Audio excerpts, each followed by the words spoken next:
We're not waiting the full 5 minutes today. Fuck that. It's a middle of the day stream. We don't know how long it'll go for, so we may as well start early. Hello, hi. I just checked my mail. I had a package. I had a book. I had number 7 of Beauty and the Feast, so thank you guys. I believe that was from Cake, who is probably asleep in his comfy bed at this point, I hope. But hello, hi, congratulations, Sucralose, most special person of the stream. You get nothing. Nothing at all. And Melkor, thank you for the giant emote. I still love them. I still love them. They're fantastic. But yeah, yay, more magical nature girls. Let's go. All right, we're just gonna dive right into it. And hey, Robin can be here this time. Let's go. Wacha. Hi.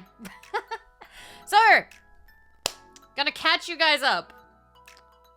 Actually, maybe we should make a command for this, just in case somebody like, what the fuck is happening? So, let me see if I can type this out. I'm just gonna workshop this real quick. All right, like me, yes. So this is National Park Girls. So let me start a new one.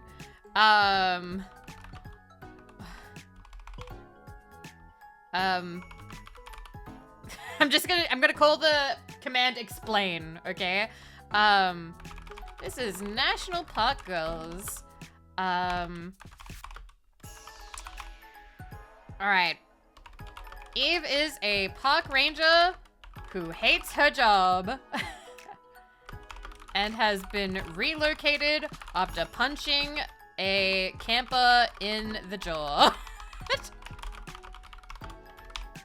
Once relocated, she stumbles across mysterious anime girls.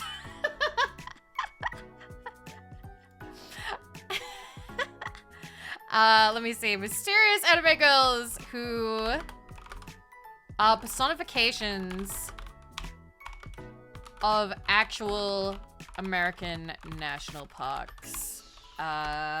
What were they? There's is Yosemite, Yellowstone, and Zion.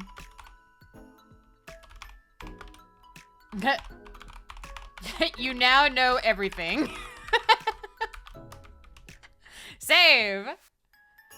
Okay, there we go. All right, guys, so if somebody comes in and they're like, what the fuck is happening? You can just go, explain! Yay! Okay? Okay, cool. Explain yourself, Vivi. See? Yay! It's National Park Girls.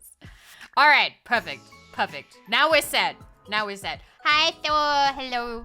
Oh, I need to say hi to everyone, because I turned that on today, because I feel like saying hi to everyone. Hi. All right, let me open that up. Let me get my special list Oh, I can breeze through this so fast. All right, crack knuckles. Let's fucking go. Hello, Melko. Hello, Tazarin. Hello, Spooty. Hello, Puntiful. Hello, Lacris. Hello, Robin. Hello, Asilius. Hello, Shotgun. Hello, Proxy. Hello, Old Man Oil Tycoon. Hello, Shrimp Man. Hello, Alexandra Luna. Hello, Nasty. Hello, Thor. And hello, Linsnum. Hell yeah. I only have to do 15, well, 16 now. Hi, hello, Max Stupid. Hi, you're number 16. Okay, we're caught up now. Bop. Hi, Copatine. Hi. But yes, I'm feeling much more energized today. I'm gonna try and like fit in a stream whenever I can, basically, because I want to get back into the habit of streaming every day. So that'll be kind of at random times. Yeah, the like National Park Gijinkas, yes! Do people still call it that? I feel like they don't. I remember, is this like Pokemon Snap? No. There is no camera taking. There is no picture taking. Hi, Leo, hello. What was I gonna say? But yeah, I want to try and stream a little bit more regularly, if possible. I do have collabs the next 2 days, but hopefully I can stream around those. Tomorrow, I actually have a collab with Colt, Bodega, and Lily Hops. We're gonna be playing Mario Party, and this collab is a year in the making. It's a year in the making because we went to play last year, and then we got sick, and then we couldn't organize it, and then it just kept getting put off, and then we were like, fuck, we gotta do this stream. So that's gonna be tomorrow. I'm looking forward to it. It's really funny. It is a lot of pressure for that stream. Let's go. Hi, Flame Fist. Hello. I'm up early because I'm cat sitting. My sister's cat woke me up by having a loud cat stare down, looking out the backyard window door. I kind of love that when that happens with Wendy. She gets so pissy when there's like a cat outside. I get to be like, look at them. You can't get them. You can't get them. They're outside. You're a baby. You're inside. Ha ha ha. Speaking of, she's a little bit mad because I just woke her up by going outside, but she'll get over it. And then the day after that, I have collab with Lulu. Gonna be on Lulu's channel playing more Life is Strange 2, which I am super enjoying because it's just so fun to laugh at. I kind of want to play it myself as well for the achievements, but we can put that off. We have stuff we have to finish, okay? We have stuff we have to finish like Wolf Among Us and stuff, and then maybe we can have cringe 2010s culture, you know, that sort of thing. But I'm not in the mood for cringe today. Anara's talk, thank you for 30 months. Thank you. Thank you for the resubscribe. Thank you. Let me turn this down and let's turn on the visual novel music because it has music. There we go. All right. I've turned it up a little bit. Lappin! Wow! Finally weaned off the gift sub and grew into a big boy prime sub. Yeah! Thank you. Looking forward many more months. I'm going nowheres. I will be here. I hope you've been doing well too, Lappin. Wow, I can't believe that it's been 4 months since we watched Anime Hell. AMV Hell. That was such a good day. Wow. Anyway. So, for those of you who weren't here last time, we have the explain command. Feel free to just, whenever somebody asks, like, what the fuck's going on, if they mean it genuinely, slam that in chat so they know. But yeah, it's a visual novel. I can show you real quick, just so you know. So this is like the main key image. So we have Eve and Yosemite, Zion, and Yellowstone. Yellowstone has a volcano on top of her head. All right, so Eve getting driven to the new job, not happy about it. Here is the cabin. Then they try and scare her away by acting like ghosts, and it doesn't work. And then at the end of the thing, there was a fire, and Eve and they worked together to put out the fire because it was hurting Yosemite. Because when the actual national park is on fire, Yosemite physically burns. Like, there was actually like a burnt hole in her jacket or something. And so they hugged, and it was very emotional. And then, look at them. They're getting along now. They're like a little weird little family. Wow. And real quick, I don't want to spoil anything, so I'm just gonna quickly hide that.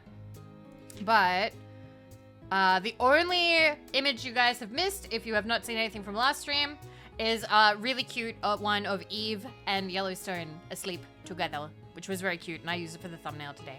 Yeah. All right. Let me load it up then. And I checked, and it is loading. It is loading. So the reason why we're playing this, did Yellowstone have a tea kettle on her head? She did! She does that. She brews tea on her head. Where's Smokey the bear? Dead. You didn't prevent enough forest fires, Housemaster. We kept telling you. Only you can prevent them, and he's dead now. Although, he probably should have been wearing clothes. Actually, does Smokey not wear pants, or does he not wear his shirt? I can't remember. Hi, Cube! And I've checked. My save files are working. So, last we left off, Yosemite was kind of mean to Yellowstone in the morning, bossing her around and telling her what to do. Devyador! Aw, life has been hard, but at least Vivi is still here. It's okay. Life will be good again. I know that life can be hard sometimes. Believe me, I know. It really can. But it's gonna be... Good times are coming. Good times come back all the time. You know what? Big hug. There you go. Everything will be good again.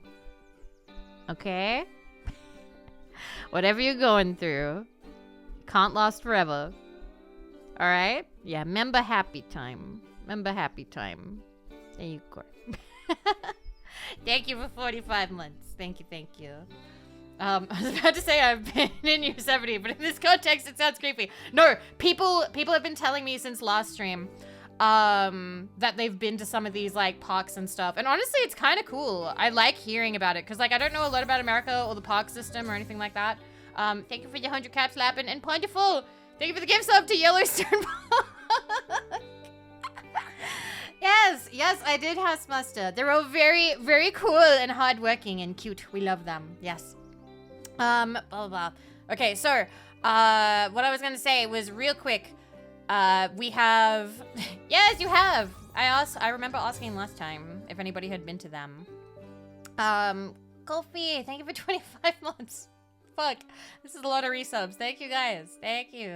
Thank you. So, Yellowstone was kind of bummed because Yosemite was kind of a bully. Where's my hat? I lost it. It's my first day. Do I really have to put on the hat? You guys want me to wear the hat? You really want me to put on the hat? I'll put it on if you want me to put on the hat. Yes, hat, please. No, yes, you're cute either way. Yes, dumb Aussie. Hipper, that doesn't work on me. No negging, okay? Stop that. Put it on. Oh, Jesus Christ. Okay. Listen, I can't wear it like this because when I turn it around, it looks silly. It gets in my face, so I have to make it small. We have like a little tiny hat. Like I said last time, we're wearing it like Kiara style. Okay? See? It's part of the charm. Fine. Okay. Vivi's no longer the Fallout VTuber. That's where you're wrong. Because this Zion hat is from Fallout. I'm still the Fallout VTuber. I thought of everything. Hi, Stripes. Hi. But yes, okay. So yeah, Yellowstone was upset because Yosemite was kind of bully. And so they have the ability to teleport to their respective national park, okay? And they can also teleport Eve, who is a normal human being, okay?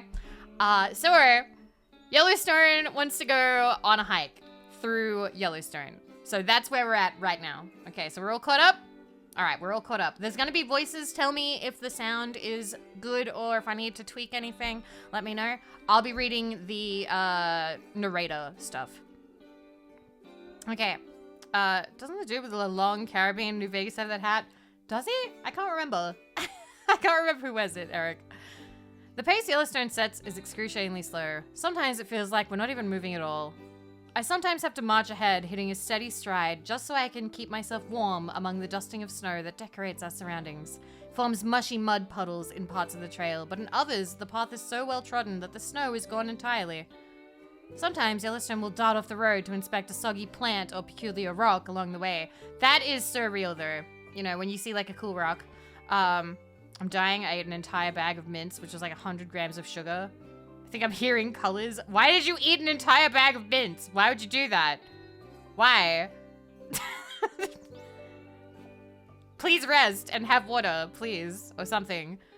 She'll kneel down, humming to herself, gently touching the object of her curiosity like a scientist.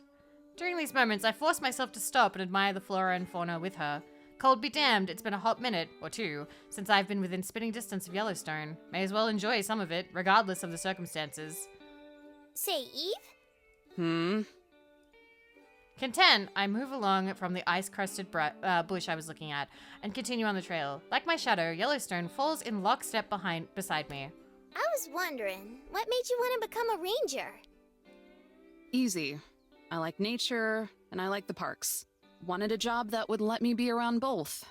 Had my mind set on it since I was a kid. Well, after that awkward veterinarian phase, but let's not talk about that. I also had an awkward veterinarian phase. Then why are you so grouchy about having to do it? You sure don't beat around the bush, do you? Yeah, I did. A boy bullied me. He was like, you know that if you become a vet, you're gonna have to put your hand inside the cows, and so I didn't want to become a vet anymore after that. I've actually bought 5 pounds of beef jerky. I'm now experiencing buyer's remorse. How long will it last? Well, yeah. Most folks stop listening if I ramble too long. Cut to the chase is what Yosemite always says. Hi, Cat.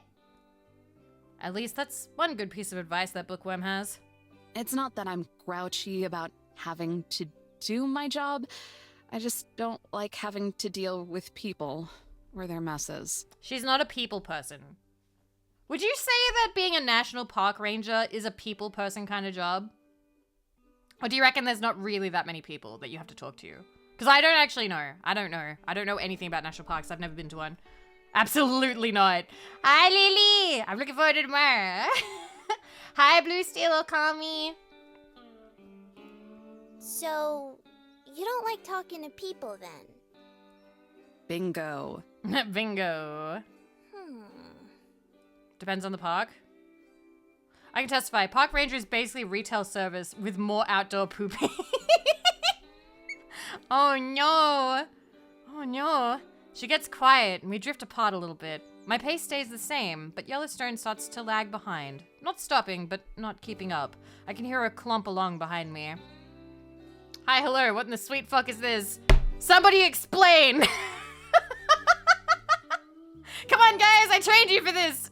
It's explaining time! Yeah! Yay! We have an explain command! There you go, you can read that. You can read that. Then her footsteps quicken to catch back up. Are there any rangers that do have to talk more? Plenty. I start to pick up the pace a little. Yellowstone lags behind again, but soon enough she's right by my side again. What do they do? Is this a Yuri VN where you date national parks? Sir, it is a kinetic. I think it's Yuri, but we'll have to see, because honestly there's not a whole lot of payoff, but there is a lot of tension. We definitely saw Yuri tension in the first chapter. We're hopefully gonna see some payoff in later chapters, but it is kinetic, okay? It is kinetic, all right? Which means that you don't have any choices. It just plays. It's like an audiobook with visuals, which is why it's a visual novel. Nothing but talk. Kind of like you. So we got Yuri undertones. It may have more than that at some point. It is by Studio Elan, and they do make Yuri novels. Like, you know, not undertone. Like, it's... They're in love and they say so. And they kissed. My mind immediately shifts to Jessie. I'm pretty sure the first thing that woman does when she wakes up is talk. Probably the last thing she does before sleeping, too. If she's not working, then she is almost certainly chatting. We call that yapping, Eve. And what do you do? Answer your questions? Yellowstone giggles as if I told a funny joke. Unfortunately for her, I'm not laughing. I mean, what do you really do, silly? You're always buzzing around like a worker bee, but it seems like you're doing something new every day. It's not enough to kidnap me. She has to torture me, too. I glance back at her. Even though I'm brushing her off, her smile is radiant and genuine as she waits for me to respond. Also, if you've never seen anything, I can't wait for you to see under her hat. Because that's, like, the best part, honestly. Okay, maybe torture is a bit too strong of a word. At the very least, she's not a nagging busybody like some other parks I know. Hi, J-Thoof. If you Hi. have to know, I'm basically law enforcement. If someone screws up, I'm who they call to take care of it. So you're like a forest cop. My God. Not too far off, actually.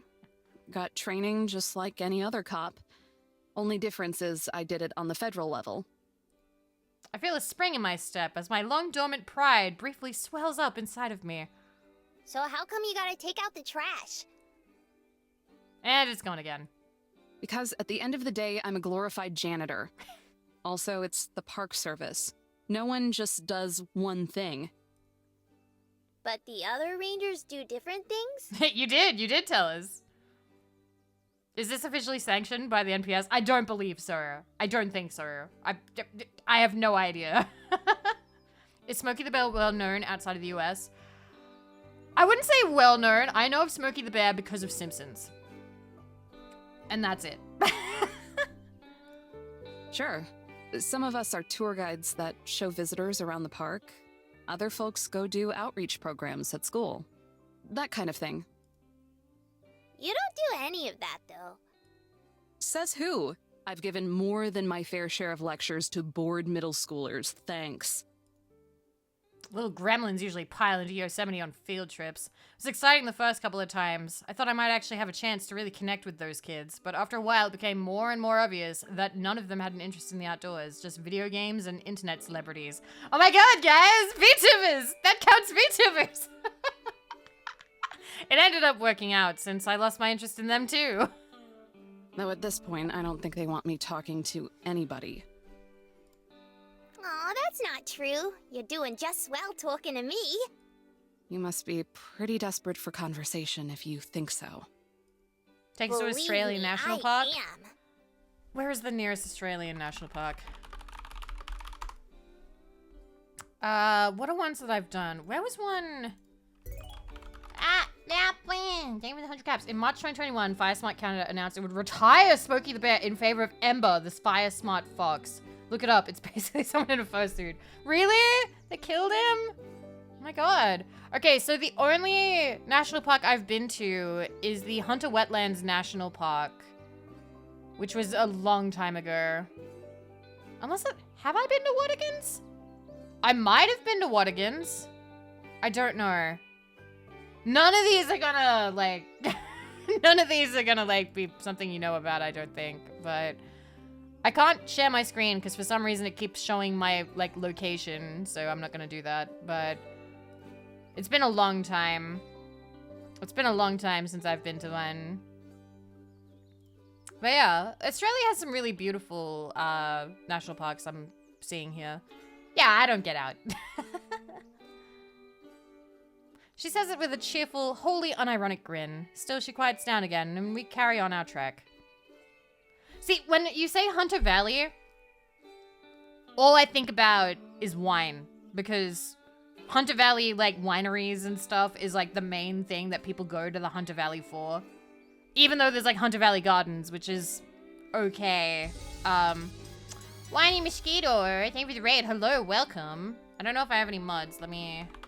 I think they're all in bed. Give me a second. But hello, I hope you had a wonderful stream. Boop. Were you playing anything? Or is this a bot? This might be a bot. I may have given a shout out to a bot. Were you streaming? Were you streaming? Because it's saying that you weren't streaming anything. I followed the bot. No!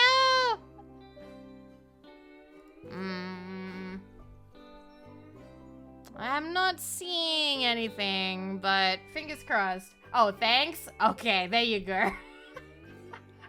Heading to bed, it's like midnight for me. I hope that you have a good sleep. Thank you so much for talking in chat. I was terrified for a second. I was terrified for a second because that's happened before where I'm like, oh. When you stream, you can set what you are doing in the category. And then when you raid people, it will tell them what you're up to. And it gives like a little talking point.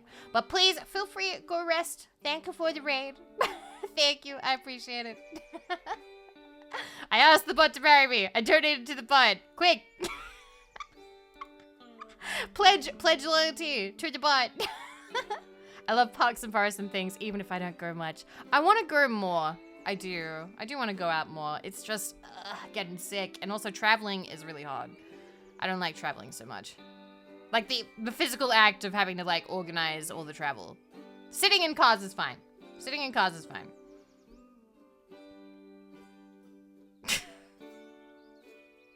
You know what, Donover, I'm gonna read that in the cheeriest voice I can. You know, in Yellowstone, a bunch of people over the last 60 years have died from being burned to death by diving into the boiling water of geothermal geysers and water pits? Thanks! The more you know!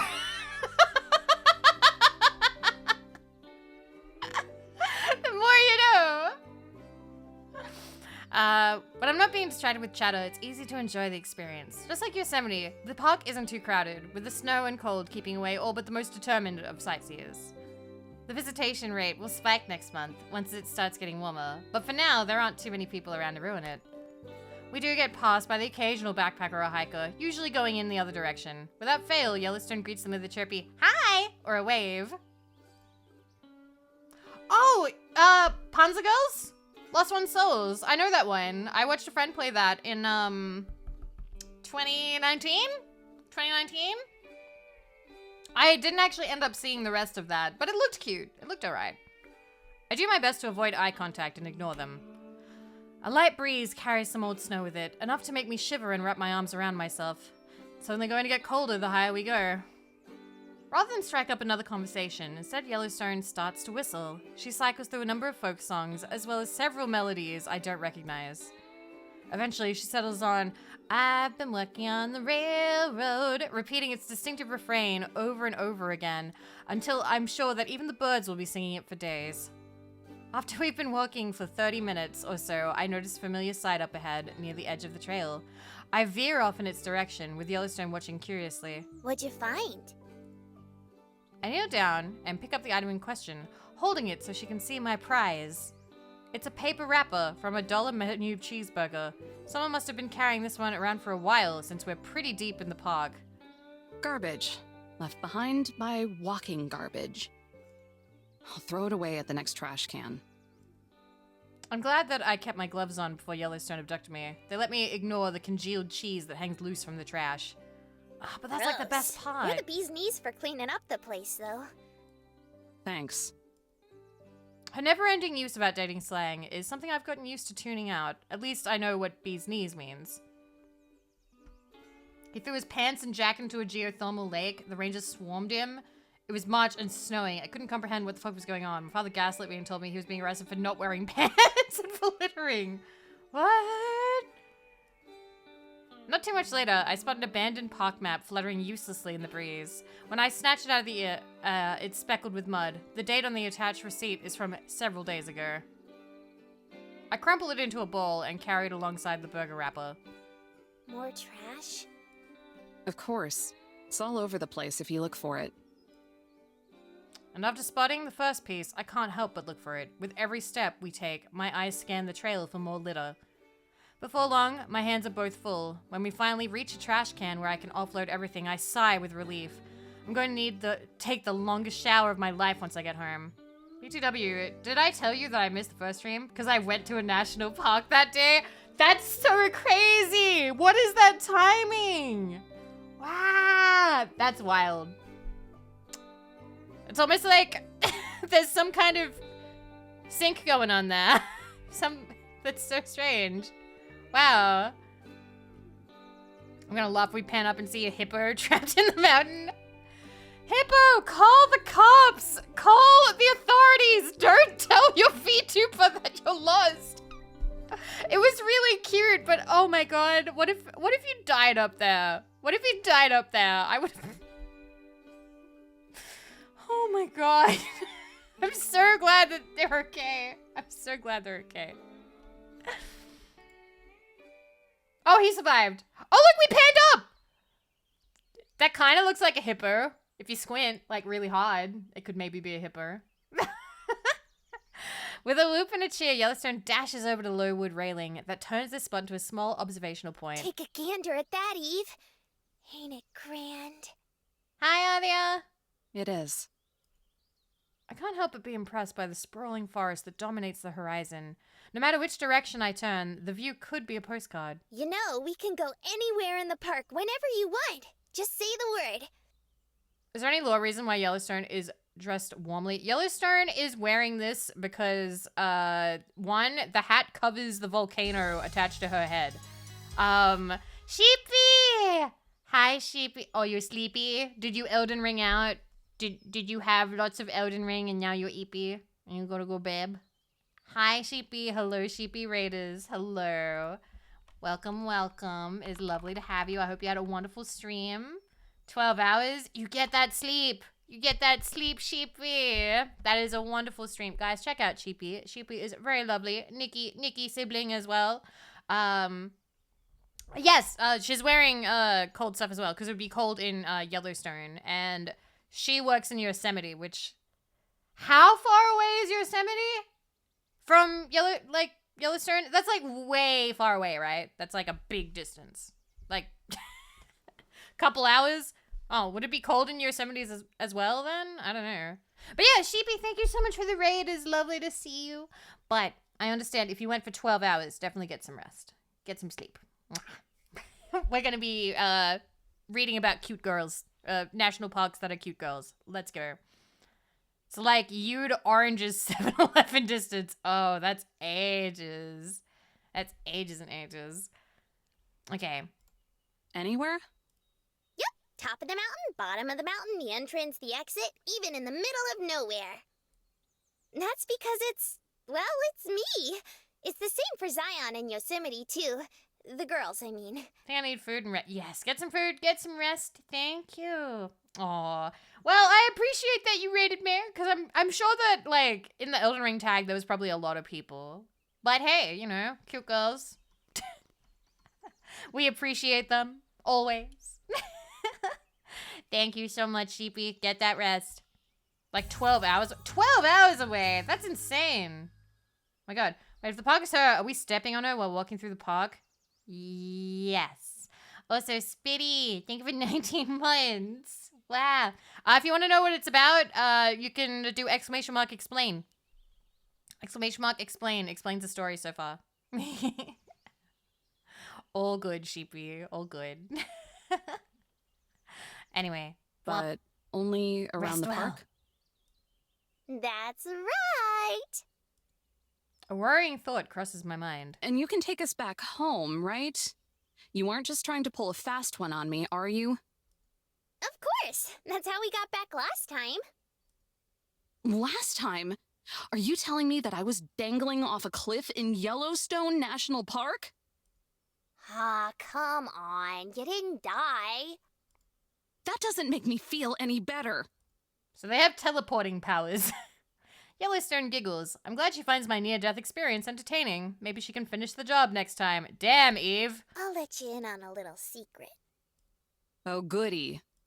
You know that painting back in the cabin? The gorgeous one with the view from the top of Mount Washburn? They're all gorgeous, but sure. Well, that's like home base. As long as it's in the cabin, I can go right back there. Although, if you moved the painting, I'd have to go there instead. Sounds like there's a lot of arbitrary rules. So they're related to the painting somehow. Right? It makes my head spin. But it's like Yosemite always says, linear thinking won't get you anywhere. I know, she's given me the lecture. So fun fact, for the longest time I thought Zion was a made-up national park because of New Vegas. I mean, fair. Sounds like her, all right. You see something in a video game, you don't know if it's real. About the same thing over and over. She does it because she thinks it'll make her sound smart. Now, let's keep going. The view is gorgeous. There's no denying that. If I could, I'd stay here for a week, exploring and poking around. But I have to get home. I'd never hear the end of it from Jessie if she found I was shirking my duties. I don't know what Jessie would say if she suddenly saw Eve, like, or found out that Eve was, like, all the way in Yellowstone.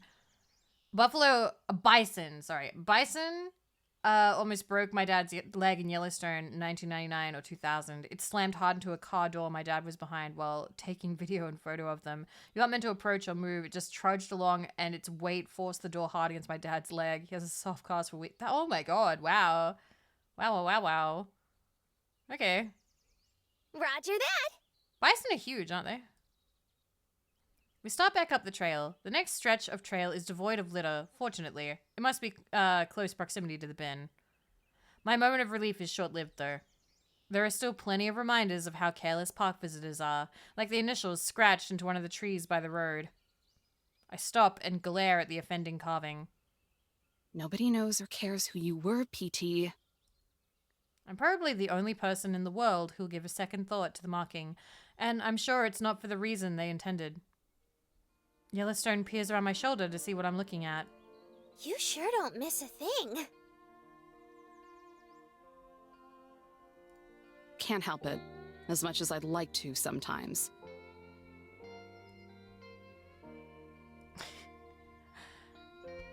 Spitty, the auto mod was like, you're being rude by saying dumb Australian. I'm like, no, you can say that. That's fine. I'm doomed to notice each and every blemish and imperfection, just like Yosemite with its problems and stories. I'm sure Yellowstone, the park, has its fair share of stories too. I lost my copy of Pokemon Pinball in Yellowstone. That was there? I remember that story. I remember you telling that story. You lost Pokemon Pinball in Yellowstone. Do you reckon it's still there? Or do you reckon someone cleaned it up? Do you reckon there's just an absolutely destroyed shards of cartridge somewhere in Yellowstone? Why A do you bear think found it people and are beat like it. that? I turn back around to face Yellowstone. She bounces from one foot to another, unable to sit still even when we're not walking. You really are full of questions today. Oh, not just today. Pretty much every day. Except usually Yosemite just stops answering. Sounds like her. Anyway, as to why they're like this, I guess it's because they're selfish. They don't think about what they're doing or what it costs nature. They just want something, so they take it. They're like... I look off into the distance, struggling to find the right comparison. Then the answer dances its way into my memory. They're like a wildfire. They just come in and destroy Oh, I get everything. it, because there was a fire. Doesn't matter if they burn the entire place down. All that matters is that they get their kicks. And then they just spread, consuming and destroying. Like wildfire. Yellowstone looks mystified by the comparison, her eyes glazing over and then widening. I don't think that's fair, though, you know? They're people with thoughts and feelers. Wildfire can't do that. Would the anime girls be affected if campers were to litter excessively in their parks? One of them was affected when somebody started a fire. When someone started a fire in her park. I guess. That's beside the point, though. It was just a comparison. Besides, doesn't it bother you? Seems like this should get on your nerves just as much as mine. After all, you live here. Or are here, or something. Well, I don't like it, you're right. But it comes with the territory. I'd rather deal with it than have nobody come see me. See the park, I mean. Even though they don't respect you? Or the park? Not everything's about respect, Eve. Sometimes you just gotta have fun. Oh yeah, Yellowstone after the wildfire looked like hell on earth. I was there a year after a massive wildfire. Ooh. Years later it did recover, but man, seeing a burned national park hurt the soul. Wow. Also, Moonies.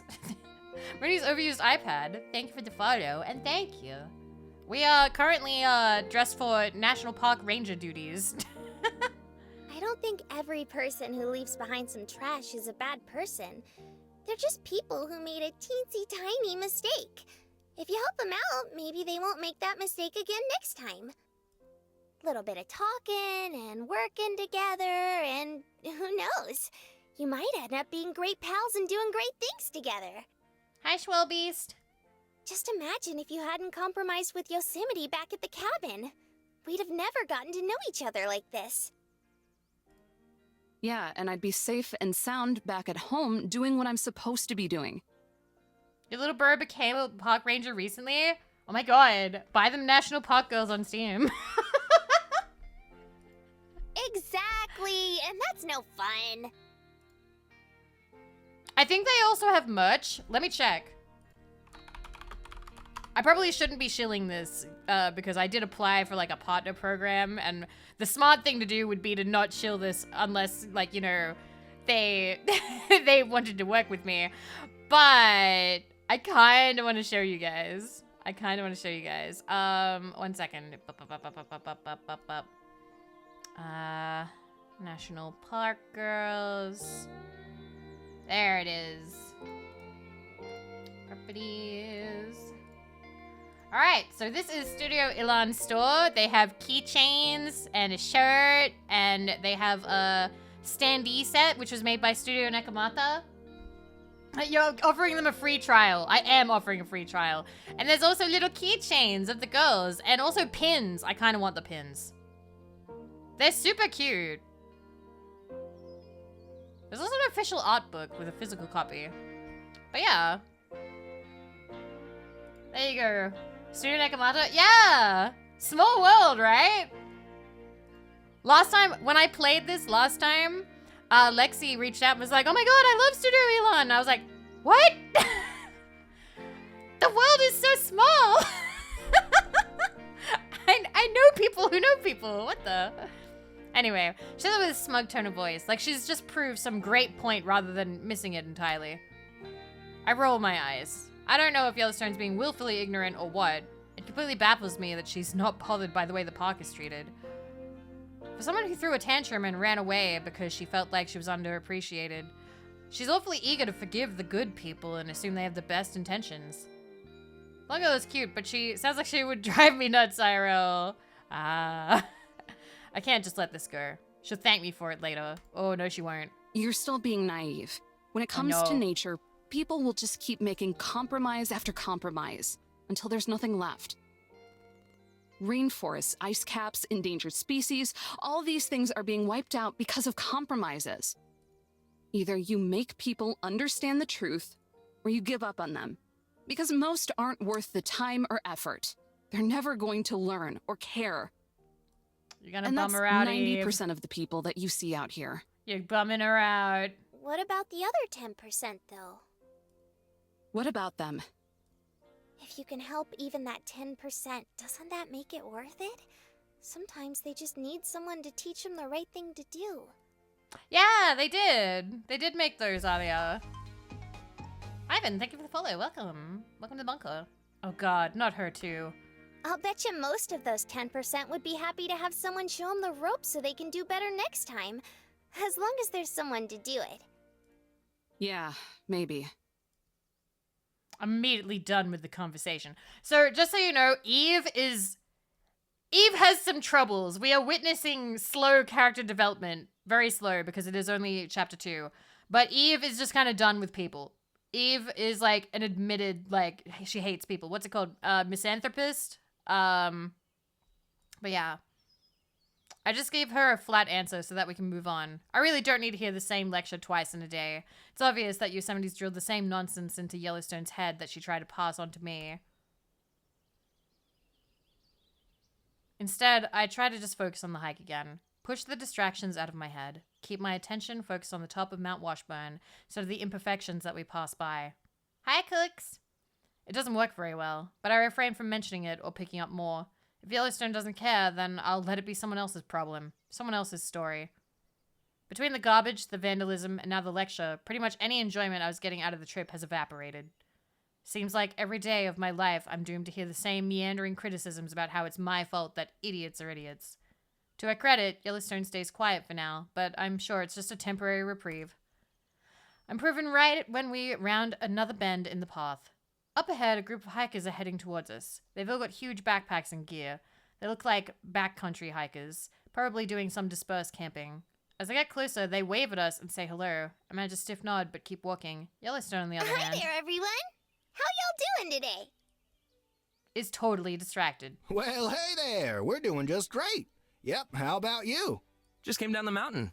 Had a drink and a snack. Oh, you two are in for a treat once you get up there. I wonder if we'll see the evidence of that drink and a snack left behind. Oh, the view is so good, isn't it? I could just live up here. Yep, same. It was gorgeous. I keep walking in the hopes that Yellowstone will get the hint and catch up, but I'm not that lucky. She might not even notice that I'm leaving her behind. So I drag my feet and haul myself over next to her. So you three are pretty geared up. Those bags look pretty spiffy. Staying Spiffy! overnight. We are. Yep, just gotta find a spot. We're doing the backwoods thing. Back country. Whoa, that sounds like so much fun. Maybe my friend and I should give that a try sometime. Absolutely not. She's dressed as a ranger. Wouldn't that seem kind of strange? The five of them laugh, like they think I'm joking. Oh, guess we should introduce ourselves. I'm Russ. Yep. Jakey, that's Clara, and that's Croc. Krug? The other two wave as they introduce. No way out of this, I guess. I'm Eve. And this, Yellowstone looks at me with eager eyes, probably hoping for a cool alias. is Yellow. Yeah, her name is Yellow. Alright. Cool. Krug is short for Krugtholomew. Oh my god, I love that! We need to remember that for when we play Krug, okay? Because we have to play Krugtholomew and Krugtholomew 2, okay? Instant disappointment. But with someone called Krug, it's not like she's got the strangest name here. So, how are you guys liking the park so far? Great so far. We've been here for 2 days, and we've got another 2 days to go. It's good. Never visited before. It's the cat's meow! What other stuff have you seen? Well, we started at Hayden Valley, then came up this way. We passed by Grand Canyon too. Yep. Is Grand Canyon near Yellowstone? That seems like, this seems like a long walk that they're going on. Croc didn't realize it's not the Grand Canyon. Aw, wait, there's 2 Grand Canyons? What? Doesn't that get confusing? Easy mistake. She's real nice too. What kind of gear have you got? Looks like a real heavy load. Aren't your backs just about to give out from It's looking a all Grand around? Canyon. Honestly, yes. I just want to fall over and sleep forever. Have to find a campsite first. I don't know what accent Croc is meant to have. Is that meant to be Australian? We've got all the essentials with us, though.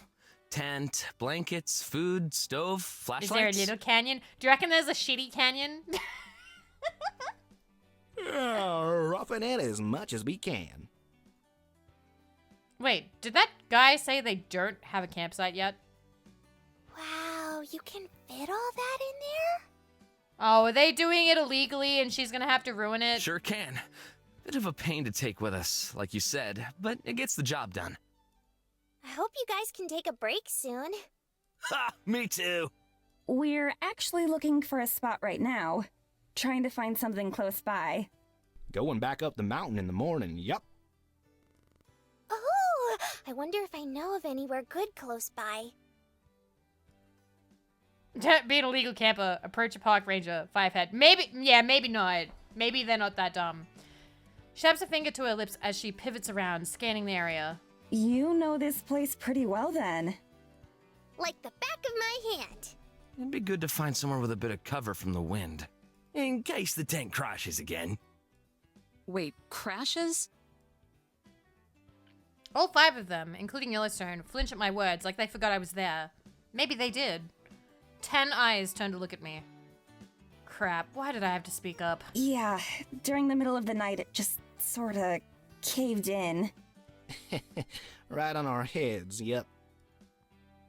I notice him eyeing my badge warily. I wonder if he's been doing it this whole time. Hope he doesn't connect the dots and figure out I don't actually work in this park. Sounds like you must have staked it out wrong. I told you. She hits one of the others in the arm. It makes a poof sound against his light jacket. Yeah, the videos made it look a lot easier. At least he has a good sense to look embarrassed. It's kind of been one thing after the other, to be honest. First, we got lost on our way to the mountain, then we got the car stuck in the mud for a while. She rambles on for a good couple of minutes, listing all of the things that have gone wrong since I left home. Forgotten supplies, mixed up trails, and more. Wait, we're not a ranger and we just have a girl named Yellowstone? No, we're not a ranger in this park. We are a ranger in Yosemite Park. This is Yellowstone. The blonde girl, Yellowstone, teleported us to Yellowstone. So we're not a park ranger here. Our job is elsewhere. Internally, I'm rolling my eyes the entire time. At a glance, it looked like they were well prepared, but of course, it turns out that I gave them too much credit. Finally, when she mentions how they were considering doing the hike without extra water, I reach my breaking point. Okay, that's enough. Clara stops mid-ramble. She could give Yellowstone a run for her money when it comes to chatting. The four of you sound like you're not prepared to be out here at all. You're lucky to have made it this long. It can get well below freezing here at night. You don't know how to pitch a tent. You don't know how to pack. Did you do any research at all before you came into the park? All four of them are stone silent, their eyes wide. This is the wilderness. There's a lot of empty land out there. Just because it's a park doesn't mean that someone's going to find you right away if you're in trouble. You need to learn some respect for nature, because nature doesn't give a damn about you. Damn. Stop! He's already dead. Thank you, laughing. She killed them. They're dying. They're all still cowed into silence. Even Yellowstone looks a little embarrassed. I might have been a little bit harsh, but that's better than going too easy on them. One of the hikers finally nods. Mister, thank you so much for following. Thank you. Welcome to the bunker. But thank you, Lappin. Sorry. Maybe we should just cut the trip a bit short. The look of dejection spreads from one to the other like a plague. Jakey starts to sag under the weight of his backpack like it just got a whole lot heavier. Hey now, that's quitter talk. Yellowstone leaps in between the group and me, trying to salvage the situation. Eve's a bit of a grouch, but she's just trying to say that you should be more careful next time. You don't have to give up and go home. You just gotta do better. Well, she kind of made it sound like we're going to die a horrible death out here. Yeah, fucking die like a cool person. Not if we can help it. Right, Eve? What? You folks said you're still looking for a spot to hit the hay, right? What if we help out a little and give you a couple pointers? Would you really? I mean, that'd be great, but it's a lot to ask. Absolutely. Hey, Yellow, I don't... My protests fall on deaf ears. I've already been volunteered. Can you help us with our campfire, too? What, you don't know how to start a campfire? Yellowstone looks at me expectantly. I sigh again. I've been doing that a lot since we got here. Not like I have much of a choice. It's better than letting them burn the whole place down. The last thing I want to deal with is another forest fire. Hooray! And just like that, I'm dragged into Yellowstone shenanigans. So then what you're gonna wanna do is slide these suckers in. Aha! Can't bear to watch. Can't look away either. And from there you gotta... Wait, that's not right. This voice acting is absolutely peak. It actually does sound like she's trying to build a tent. This is embarrassing. Pitiful even. Just a jiff, I think. Okay, I think I cracked the code. All you gotta do is step over here and lift this up and... She fell down.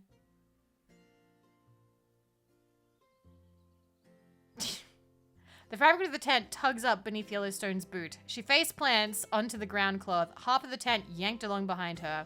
There's a thud, and when it's all said and done, she's tangled and entombed within the tent. A volcano burrito. You They alive? look nothing like I expected. Clara looks like a Pokemon protagonist.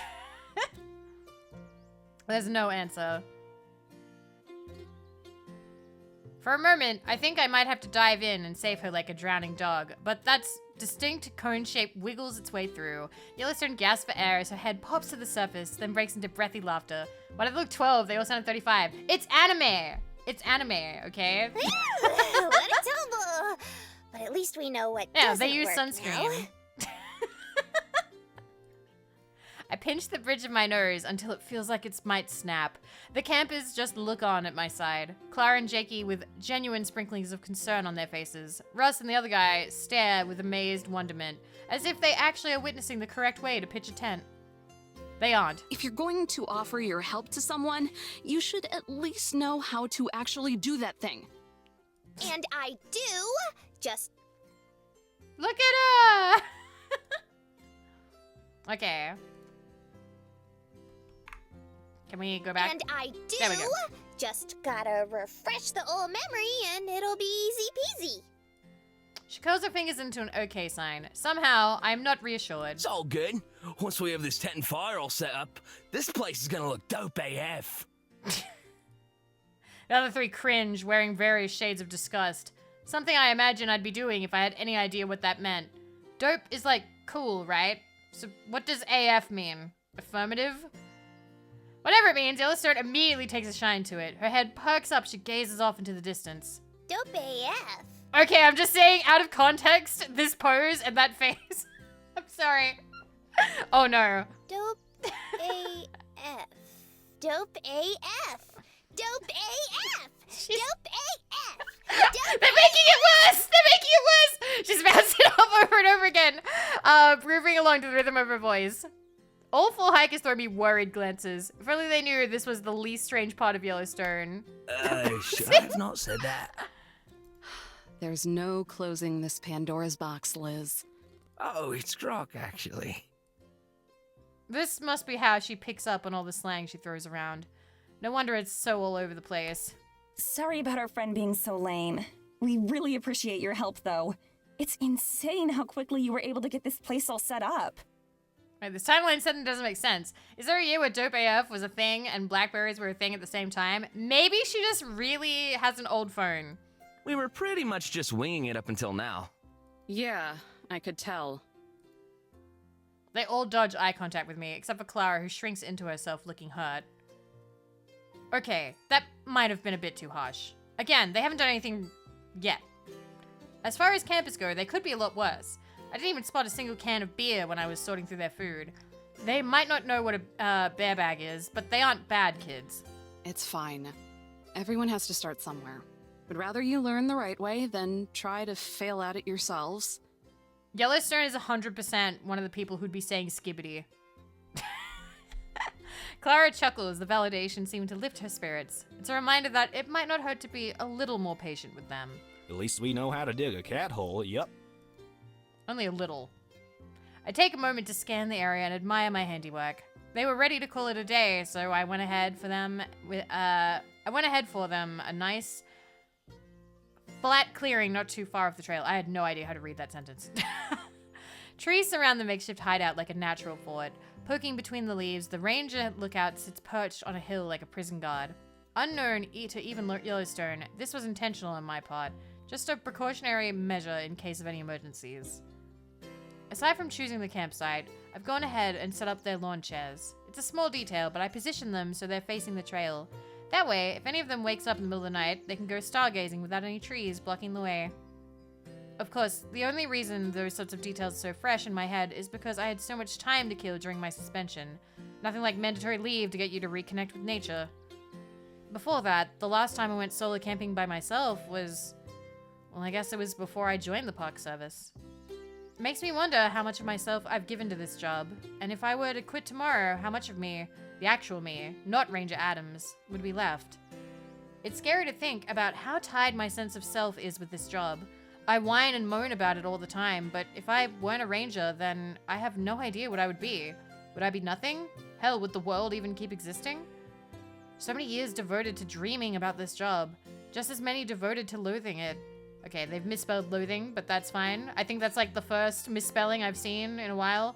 But in both cases, I was already devoted. Okie dokie, enough chit-chat. I'm gonna try to set this bad boy up again, and this time it'll be dope, Nope, absolutely not. I've stood here and watched you stumble your way through this long enough.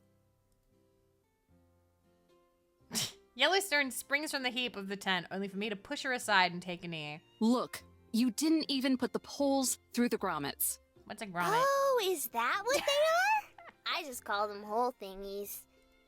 Okay, you're officially banned from pitching this tent. Fuck, got banned from the group chat. If anyone should know how to pitch a tent, it should be the spirit of a national park. Just keep doing what you are now. But I'm not doing anything! Nothing! Nada! And you're doing such a good job at it, sweetie. I think I'd die if someone actually said dope AF out loud without even saying the full words, right? Quick puffs of smoke wheeze above her as she pouts, straining through the fabric of her hat. Doesn't matter how many hats she wears, if she can't control her emotions, then nothing is going to hide the things that come out of her head. Let's see, which one of you do I like the most? Clara. Hey, how could you remember her name? I ignore Iguana and gesture for Clara. Get over here and help. I want to make sure at least one of you knows how this is done. She's so mean to Croctholomew. If anyone's gonna remember, it'll be Clara. My brain just kind of wings it most of the time, too. Clara gives an excited nod and scrambles over. She hovers over me and focuses in. It reminds me of Yosemite peering over and glancing at my journal when I'm writing. I'll do my best. If nothing else, at least she's motivated. You see how I'm pushing this pole through the sleeve? I slide the pole in and out of the thin sleeve that runs across the tent. Do the same thing on the other side, after it's in the grommet. From there, we'll lift it up together. Got it? Sounds like a plan. Wait, so how did they put up their tent the other day? Like, did they just not put it through any of the stuff you meant to put it through? She skips to the other side and bends over. Diligently, she begins to slip the pole through the sleeves, matching them at the end with the color-coded tabs. This is exciting. It's been such a long time since I've been camping like this. Like, actual camping. Catches me a little off guard. Most people these days just go in their tin can motorhomes, like that couple. I stop fiddling with the poles for a few seconds and glance over. Oh yeah? Uh-huh. We lived near a national forest, so my dad would take me camping out there during extra long weekends. 4th of July, Memorial Day, things like that. I can't help but smirk a little as I slide the last sliver of the pole through. Maybe this kid isn't completely helpless. Rugged outdoorsman, huh? Oh my god, yes. Lift. We reach towards the middle of the tent and hoist it up at the same time. The poles act as a frame, giving the tent its modest, round shape. He was always doing something out there. I didn't know one man could spend so many hours fishing. You know what's cute? I like that Fua has gotten into fishing. Seeing her tweet about it made me happy. Reminds me of my old man. He and my brothers were the ones who got me into camping. To this day, roughing it and loving it is the family motto. My family's not really into You have the camping, so stakes? I don't have any relation to this. That's one heck of a scary motto. Fun, though. Makes me wish I had kept up with all this. And yeah, they're right here. Okay, so she's Wendy from Gravity Falls. What, you mean like in her attitude or? She grabs a handful of stakes and the hammer from off the ground. The tent is looking shapely now. There's more simple stuff that needs doing, like putting the fly on, but staking it is the last big one. Well, when you get home, you can tell him about how you outdid him at his own hobby. I have had a s'more actually. When Nemo and Wayward both visited in like 2019, we made s'mores. Wish I could, but he died a few years back. Oh shit. She doesn't even flinch while saying it. It's as cheerful and natural sounding as the rest of the conversation. So maybe that's why I turn into a stuttering mess. Mind if I do this part? I think I remember how to now. And maybe that's why I nod my head and agree with it. She bends back down and starts hammering the stakes into the soft soil between the straps of fabric at the end of the poles. The anniversary is coming up, and between that and school being so tough, I guess I just wanted to feel closer to him. How does someone answer that? Am I expected to? Within the time it takes to snap your fingers, it feels like my entire perspective of this girl has gone through a kaleidoscope of changes. It's not because her dad is dead. Not entirely, anyway. If anything, I think it's because she even has a dad. Oh no, she's learning that people are people! She's... These people, the rowdy pains in my ass who don't care about anything but themselves, they have family. They have lives. Put those things together and you realize, sweet mother of God, these people have some sort of rationale and perspective. My breath catches him. Oh my God, she actually forgot that people are people. Why does that scare me so much? All done. Hope it's all up to snuff. Characterization is happening! Yay! Clara drops the hammer on the ground, presenting her achievement with a smile. Her friends, and Yellowstone, stand off to the side, oohing and ahhing at its most impressive of displays. Looks pretty spiffy to me. You did a swell job. Don't you think so, Eve? How does a character not already have that perspective? So a lot of people actually don't. There's a lot of people who lose sight of that. I've met them. I think there was maybe even a point where I was like that when I was younger.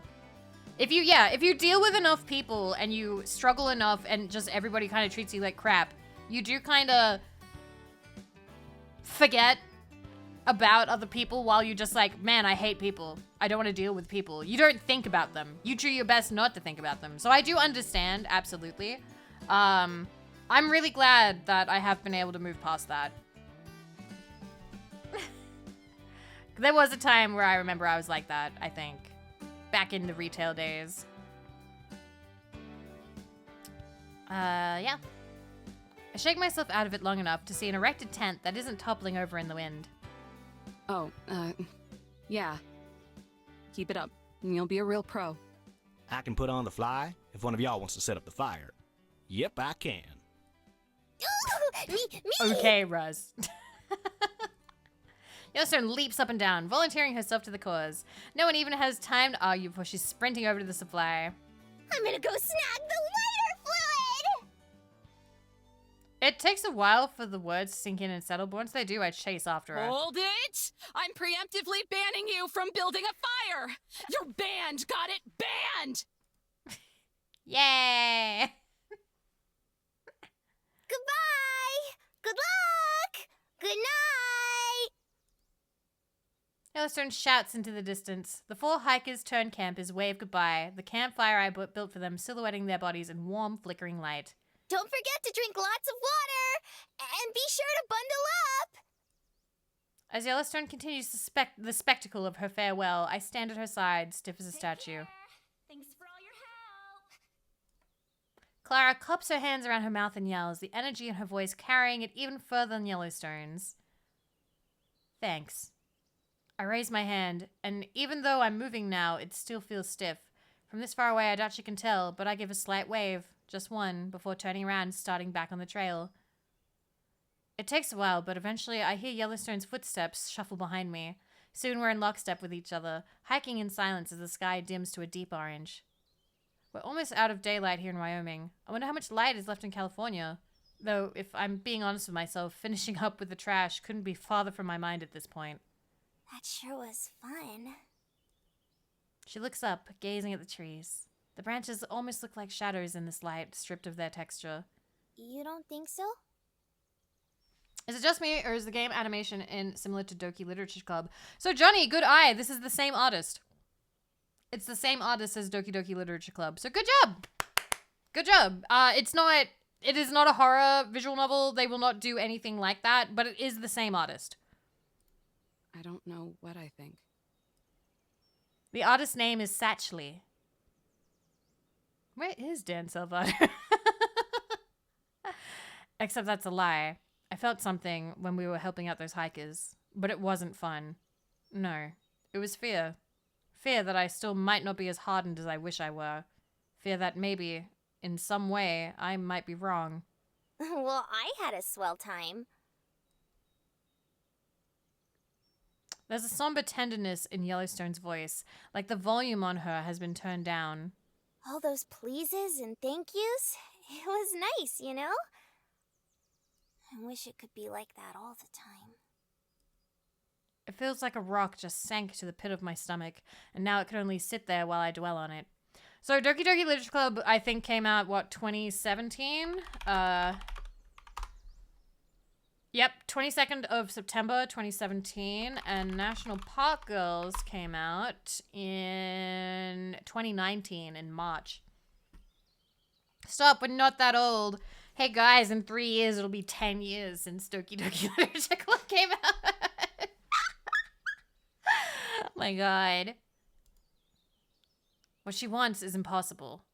Most people aren't grateful, or even half interested. Every so often you'll get someone like Clara and her friends, but those are few and far between. For the most part, people are careless and destructive. Hi, Jazzy! She sort of could have sworn it came out earlier. Nope. 10 years ago. Almost. Well, 7 years ago, if we're talking about, like, right now. I have to play that at some point. Wait a minute. I need to check something. Check something with me real quick, okay? We need to check something together. Come with me. Okay, so... visual novels. Doki Doki Literature Club. We'll change that from back to alphabetical. Where is it? So I have both. So the first one doesn't have any achievements or anything. Does the second one? It does! Okay. Alright, I'm gonna have to play this at some point. So this is Doki Doki Literature Club Plus. So at some point I will have to play that. It's so Jover. No, it's not. I've already played Doki Doki, so I do know what it's like. It's not bad, though. It's good. Boop. Alright. They are, right? Because if they aren't, then this entire time I've been... Two hikers passed us from the opposite direction, their hair matted from the gallons of sweat pouring out of them, but both smiling. Yellowstone gasps. We're almost at the tip-top! Come on, Slowpoke! There's no time for me to live up to my new mantle of Slowpoke, though. Yellowstone grabs my wrist and tugs me along behind her. My feet stumble over each other, struggling to match her pace. Careful! You're gonna yank my arm out of my socket! We stop. Oh. Wow. Below us, the sweeping valley of trees extends miles ahead, blanketing the earth with its greenery. It's cut off by a sheared cliff, a sudden drop that would swallow everything in darkness if not for the sun's glowing orange reflecting off rocks. And beyond that, the park rolls into the pink horizon, stretching on forever. All that anchors us here is a posted wooden sign. Mount Washburn. Elevation, 10,243 feet. Ain't it a sight for sore eyes? Very sore. You too, huh? I glance down at Yellowstone. She glances up at me. For a long time, we stare at each other. The blue in Yellowstone's eyes almost looks gray, as if the color has been sucked from it, like how the color has been out of me. She's always so excitable, always so loud, so bouncy. There's not an off button on this girl, even when she's sleeping. In more ways than I can count, she's my polar opposite. So why does it feel like we're on the same wavelength right now? I rear myself away from and stare off into the distance, not looking at anything in particular. Maybe. Golly, you sure do have a lot of pride, Missy. Don't assume things so much. You'll turn out like Yosemite. Oh, she took off her hat! Yay, volcano! There's the volcano for anyone who hasn't seen it. Despite me being deathly serious, Yellowstone chuckles. She slides off her hat, revealing her volcano. It's a reminder that whatever she or the other two girls are, they aren't human. Not entirely. You sure it's okay to take that off?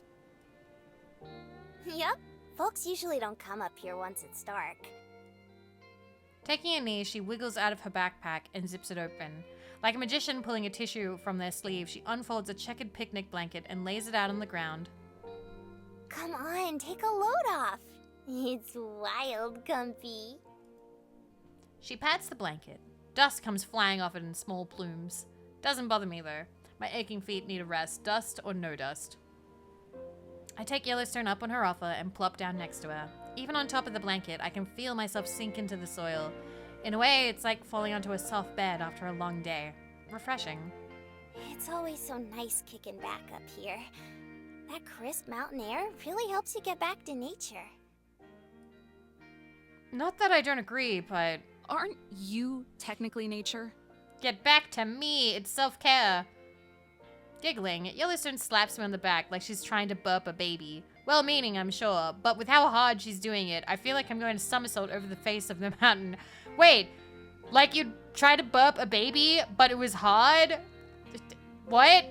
Don't hit babies that hard. That's different, you goofball. This here is my special place. Special place? Yeah, everyone's gotta have a special place. I bet you have one too. I think back to my old hikes up Lambert Dome and how when I was at the peak, sweaty and scarfing down as much thin air as I could, I would sit down on the rock and start to journal. The wind was sometimes so fierce it would rip the papers right out of the notebook. But I was always able to make it work. At least back then I could. Please don't set off Yellowstone. Thank you, Raspberries, for the caps. I'm a ranger. The entire park is my special place. I think, for me, the location that I used to find really special was an intersection back home in Newcastle. Because that intersection, depending what direction I went, it determined what kind of day I was gonna have. So like one way was home, which would mean that it was gonna be a really peaceful day. One way was work. The other way was to the highway, so that was like the adventure way. And then the other way was where my friends lived, which was like a nice day. And there were only those 4 directions. So for me, that was what I would call like, not to use Big Bang Theory as a thing, but they at some point talk about like something being like your 0. You know? Like... And that was it for me for a long time. Same for me, but it's the biggest roundabout. One way for the shops and part of the week. One way for more adventurous stuff, highway, and the other for the train station. Right? You get it! You get it! Last time I saw it, though... Last time I saw it, it was really dark, and I don't really know anything there anymore. So it felt really weird.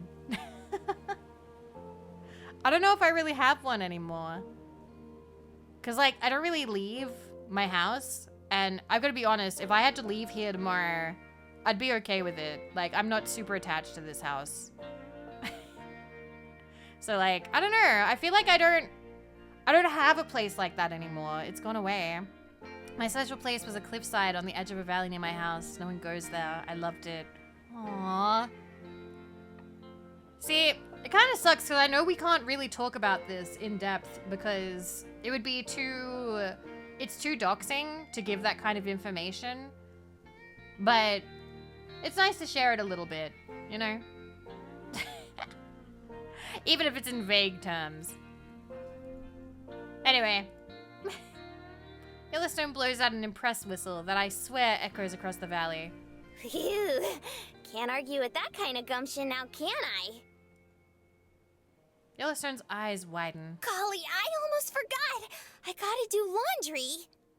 If I had to pick a special place, probably Moonstone Beach at Cambria. It's an ugly, watered, gravelly beach, but I always feel so at peace there. Ah, that sounds really nice. Special place was a train station. It was for a while my only way to the city where most of my life was centered around. My special place is insert exact address and coordinates. See? Hi, Gray. I don't know. I think I would like to find a new one. It's really funny, actually. If I can be completely honest with you, I've only had a few places in my life that I would consider really special to me. And, one of them is a McDonald's. One of them, it's a McDonald's that was near my high school. Because we used to go there all the time, and I would go there with friends, I would go there with family, I would go there with boy, and we would sit for hours and hours and hours and just talk about everything. And I haven't been there in a really long time. Vivi Stream is a special place too. I will cry.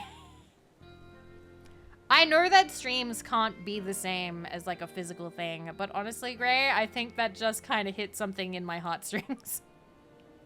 Because I don't really have a physical place anymore that is like my place. Like, that feels like the 0, you know? I was literally thinking about a Marcus that had milkshakes on summer. The bunker is very important to me, but the bunker is something that I carry with me everywhere, so I don't have to, like, physically go anywhere. Which is why I guess I'm just never leaving my house. I gotta leave. I gotta get out of here sometimes, you know? I'm not getting enough sunlight, you guys. Salami. Yeah, gotta go get some salami. Thank you, Anonymous. You said you would never leave after what happened last time. Yeah, I was throwing a hissy fit. I do that sometimes. I want to go see my mom. So I'm gonna try and make an effort and go see my mom. Even if I will get sick. Because I haven't seen her. I haven't seen my mom physically in over a decade. We had a conversation on the phone the other day. She was like, I haven't seen my mom in a decade. She's like, Vivi, I've got to go see my mom. Ugh, I've got to like get on a plane and stuff. And I was like, Mom, I don't think I've seen you in a decade. She went, yeah, how old were you when you finished school? And I'm like, I was 18, Ma. She went, how old are you now? And I'm like, I'm turning 32 in October, Ma.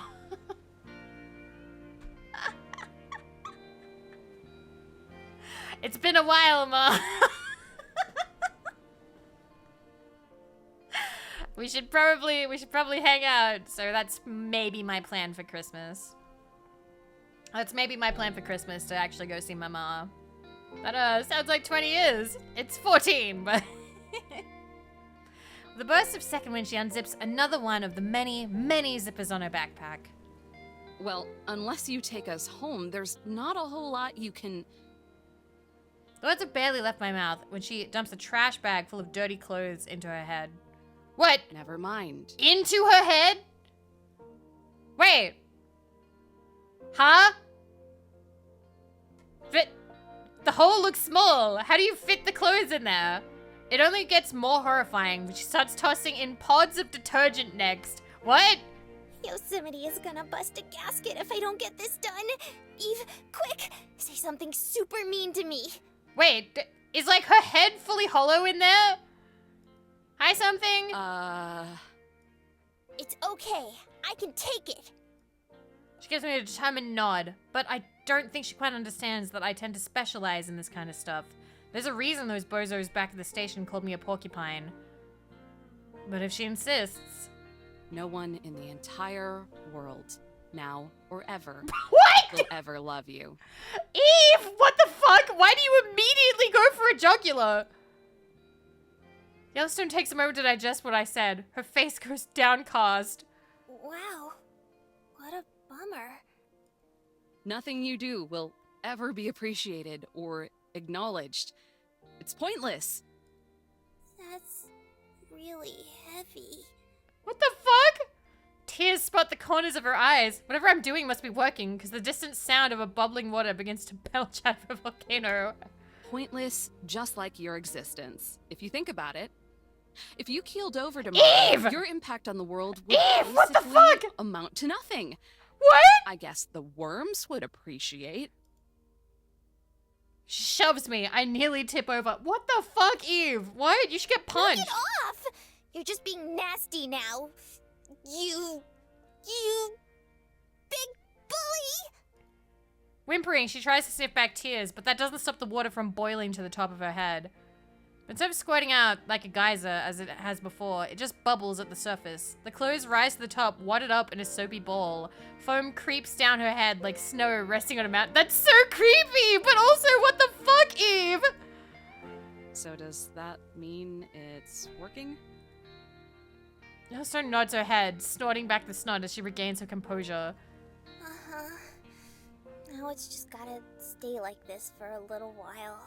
Can't they do laundry a normal way that doesn't have to inflict severe emotional pain on Yellowstone?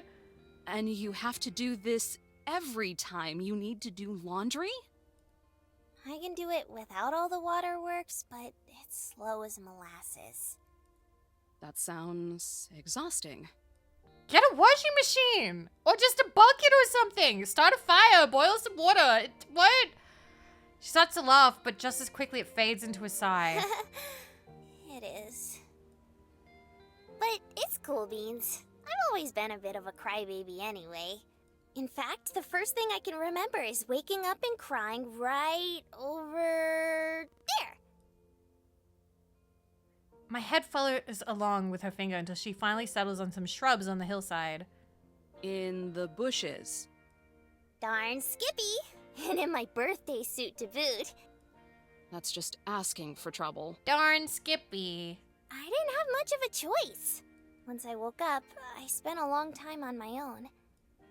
A hazy gaze lingers in Yellowstone's eyes. Her mouth hangs open like she's about to say something, but for a long time she doesn't, and all I can do is listen to the sound of her boiling head mixed with the wind. A super long time.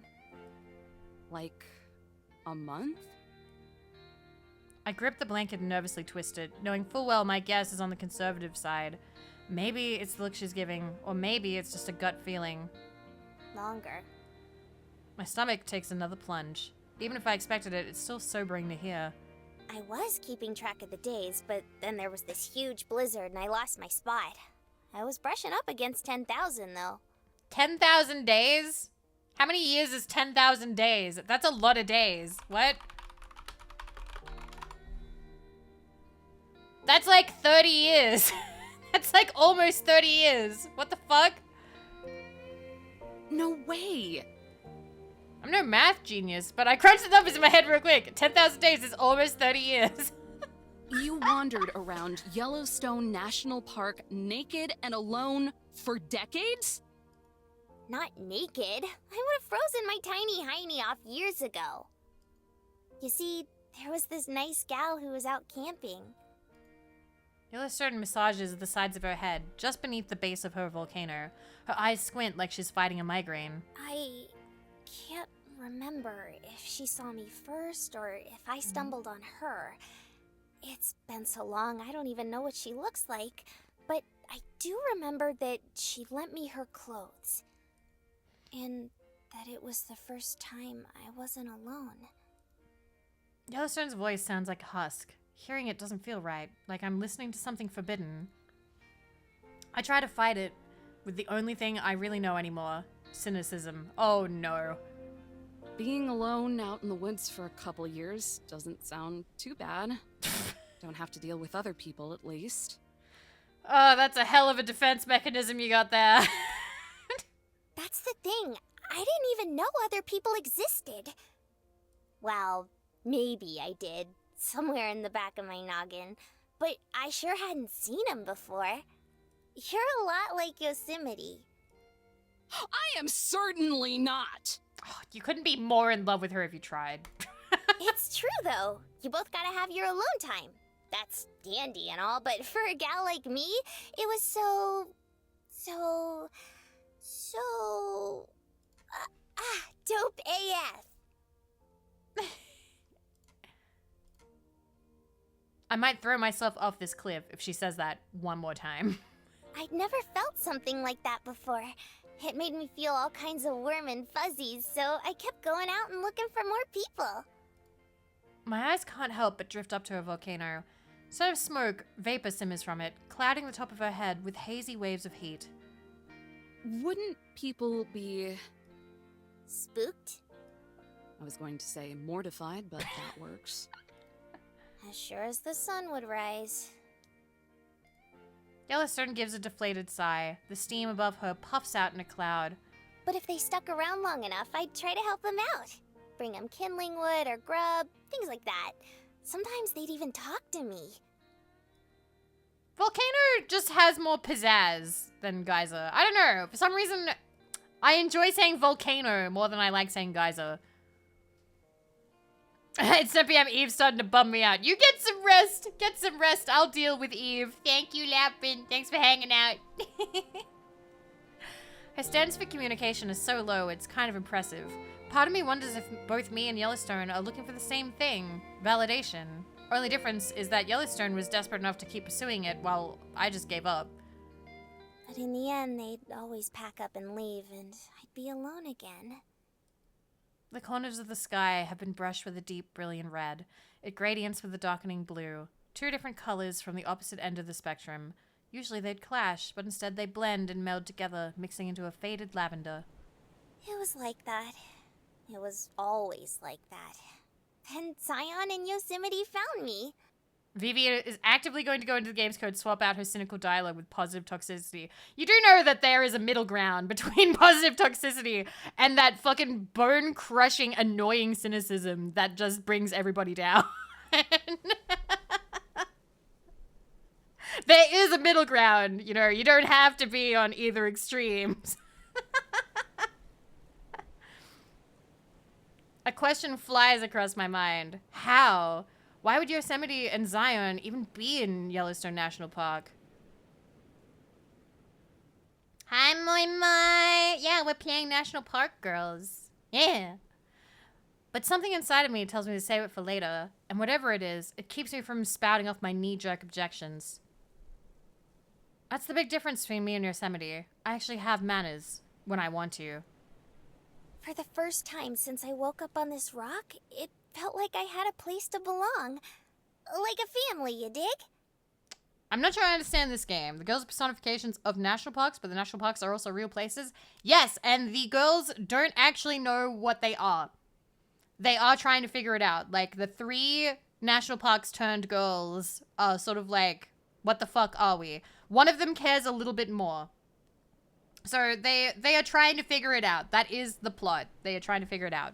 Yeah, she's got a geyser on her head. So yeah. I dig. Yellowstone clasps her hands, rocking side to side as she recalls her nostalgia for the good old days. Suddenly, I wasn't so lonesome anymore.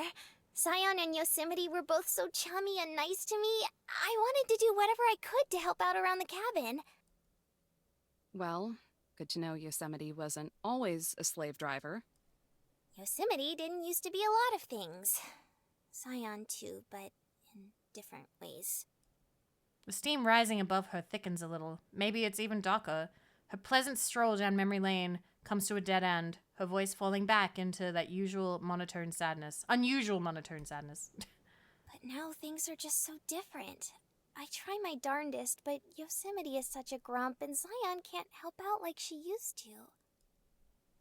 It's almost like I'm as lonesome as I was way back when.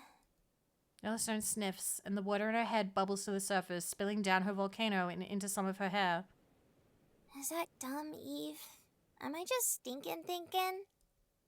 It's all that stinking thinking. Arrow, my favorite national parks are Yosemite and Sequoia. Genuinely, I've really loved people coming into the stream and saying like their favorite parks, because I don't live in America, so I've never seen them. I've never been. But like, there's been like a lot of people who are like, oh my god, I've been there. It's really sweet. I like hearing when people have gone places. Something in my cold, withered heart sizzles as she wipes a few twinkling tears on her sleeves. I hate to be a sap about it, but I think maybe I was onto something. Maybe me and Yellowstone might have a bit more in common than I would have liked to admit.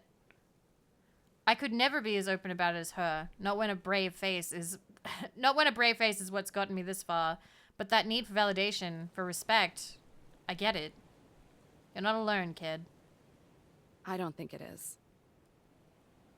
Yellowstone's head twists over to look at me so fast I'm afraid she might get whiplash. She looks at me like, well, like I just sprouted a volcano from the top of my head. Wipe that look off your face before I take it back. She swipes her hand across a dumbfounded face. When her hand reaches the other side of her cheek, she's wearing a stretched out frown that digs into her dimples. How do I put this? It's like the dumbest, most intrusive thoughts are probably the most honest. If it's in your head, then there's probably a reason for it, right? Yellowstone's strained frown has collapsed into gawking amazement.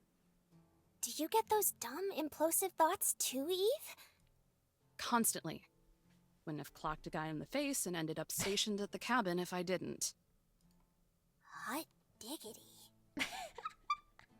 A hot flush spreads through my face as I play tug-of-war with the urge to divulge more information.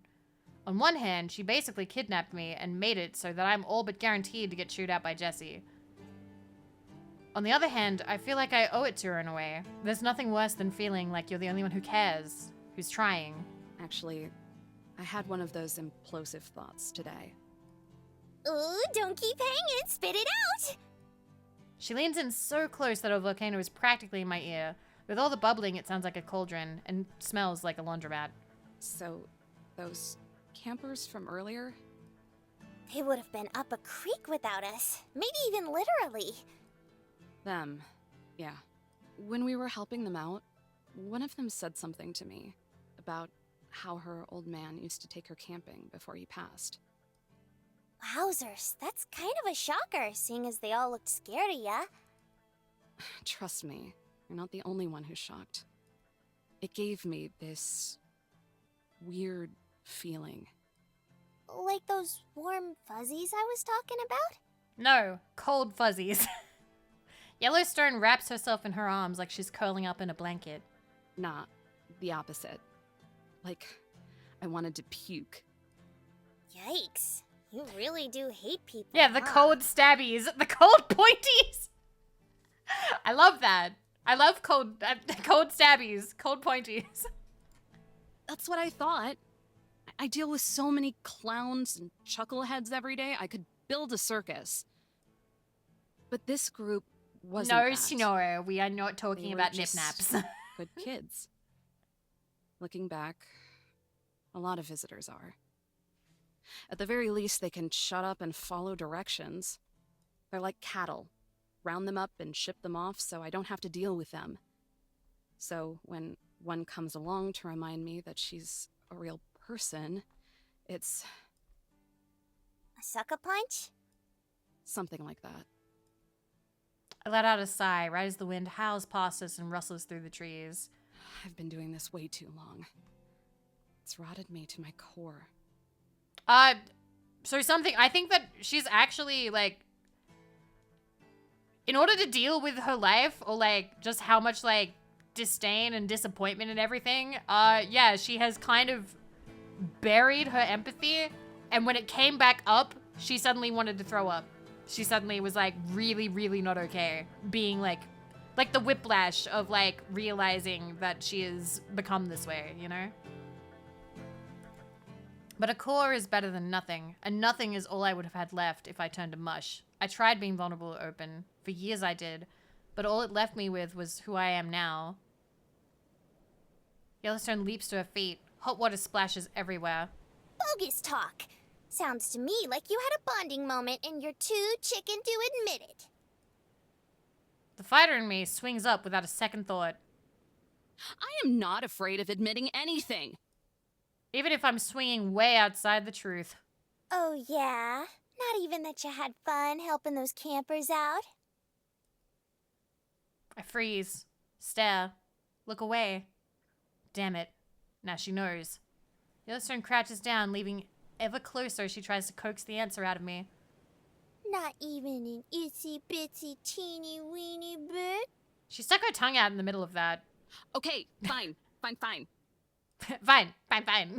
I swat her away like an annoying fly. It was sorta nice to help out people who were genuinely enthusiastic. And don't forget grateful. Yeah, that's another one to put on the list. Don't you just wish it could always be like this? I chuckle a little, brushing myself off as I climb to my feet. Sure. Wish Pop would crap gold too, but I think I'll be waiting a while for both of those miracles. Why can't we just make it happen ourselves? What? Eh? What do you mean? When she turns to me, look at me, there's a smoldering fire of excitement in her eyes. Tendrils of smoke rise from her volcano in ears. The miracles. What? The miracles! She looked crazy for a second. I take a step backwards, feeling a sudden surge of heat emanating off of Yellowstone. My foot slips on a pebble, and I grasp the guardrail to keep from falling. I nervously laugh. That's a nice thought. Leb, but thank you for following. It's Welcome to the about bunker. time we head home, don't you think? Why? Who says we have to go home?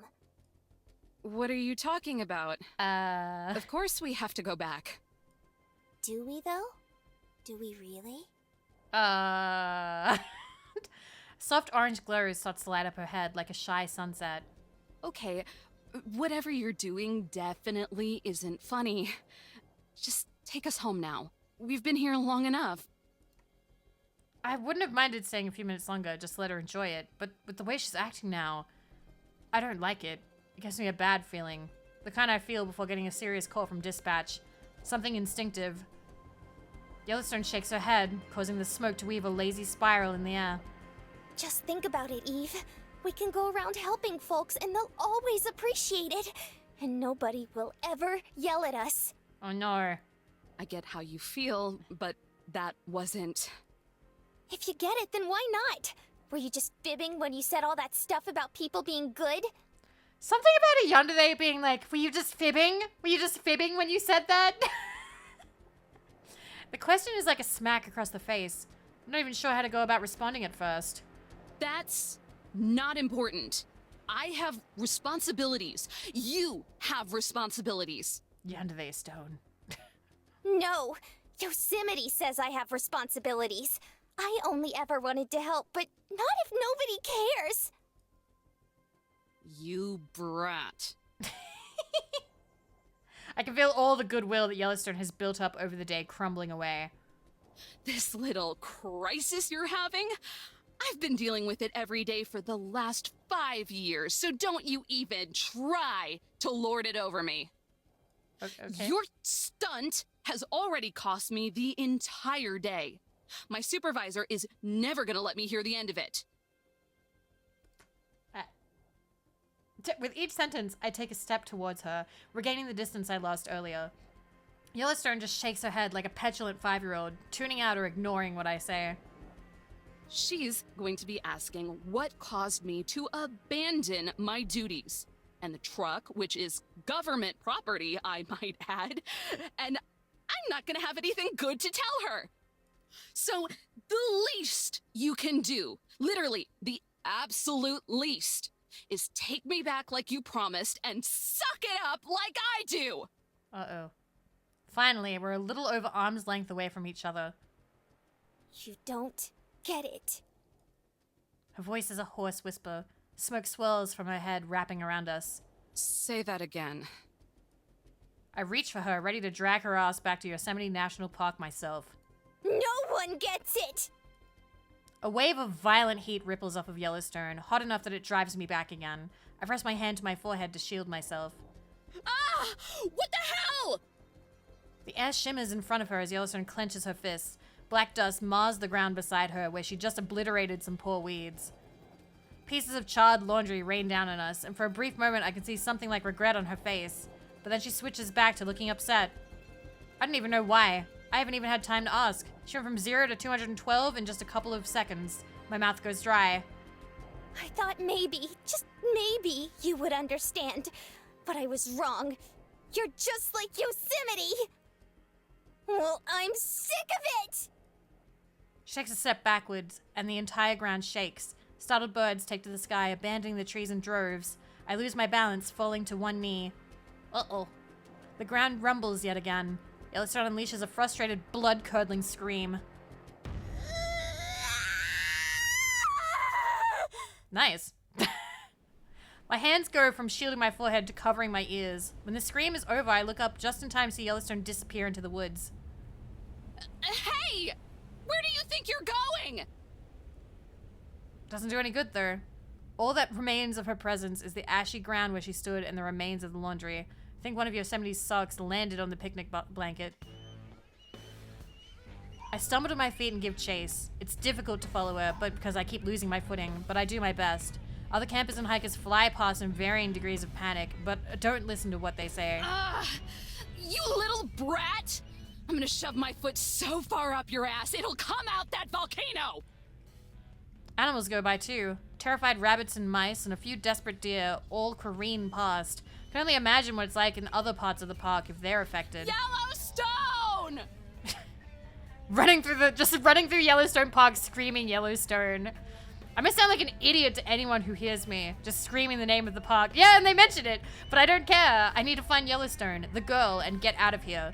As I run, I have to recognize the futility of what I'm doing. I have no idea what direction she might have gone in, and it's already dark and getting darker. I don't even have a flashlight.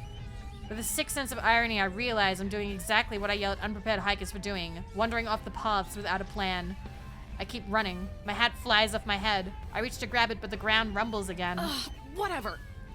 With a groan, I leave it be and keep calling for Yellowstone. For a second, I think I see the glow from her volcano. When I get closer, I realize that it's just the ashes of recently abandoned campfire. Whoever made it probably left when the earthquake began. I quickly smother it in dirt since I'm unable to smother my ranger instincts. More and more distressed birds band in the trees while agitated mice and the like continue to whisk by underfoot. My heart pounds both from exertion and from fear. The altitude doesn't make it any easier to breathe. What if I can't find her? What if she doesn't want to be found? Up ahead, I pass by some more trees and then realize I'm at the edge of the mountain once again. Since this isn't a touristy spot, there's no guardrail at this section. It's just open space beyond, the yawning, inky blackness waking below, and not a single trace of Yellowstone. Just as I think that, the shaking and rumbling starts up again. Once more, I feel myself wobble and start to fall over. Except this time, I'm not able to catch myself. My feet slide out from under me, and I slam onto my side hard as the momentum carries me the rest of the way over the edge. Pebbles and dirt batter my face as I scramble to find a handhold. Bile and pure, unadulterated panic sear my throat as my fingers find the lightest lip of a rock to grab hold of. Crap! Not again! My voice bounces off the rocks below me, creating a rippling echo that rings out into the darkness.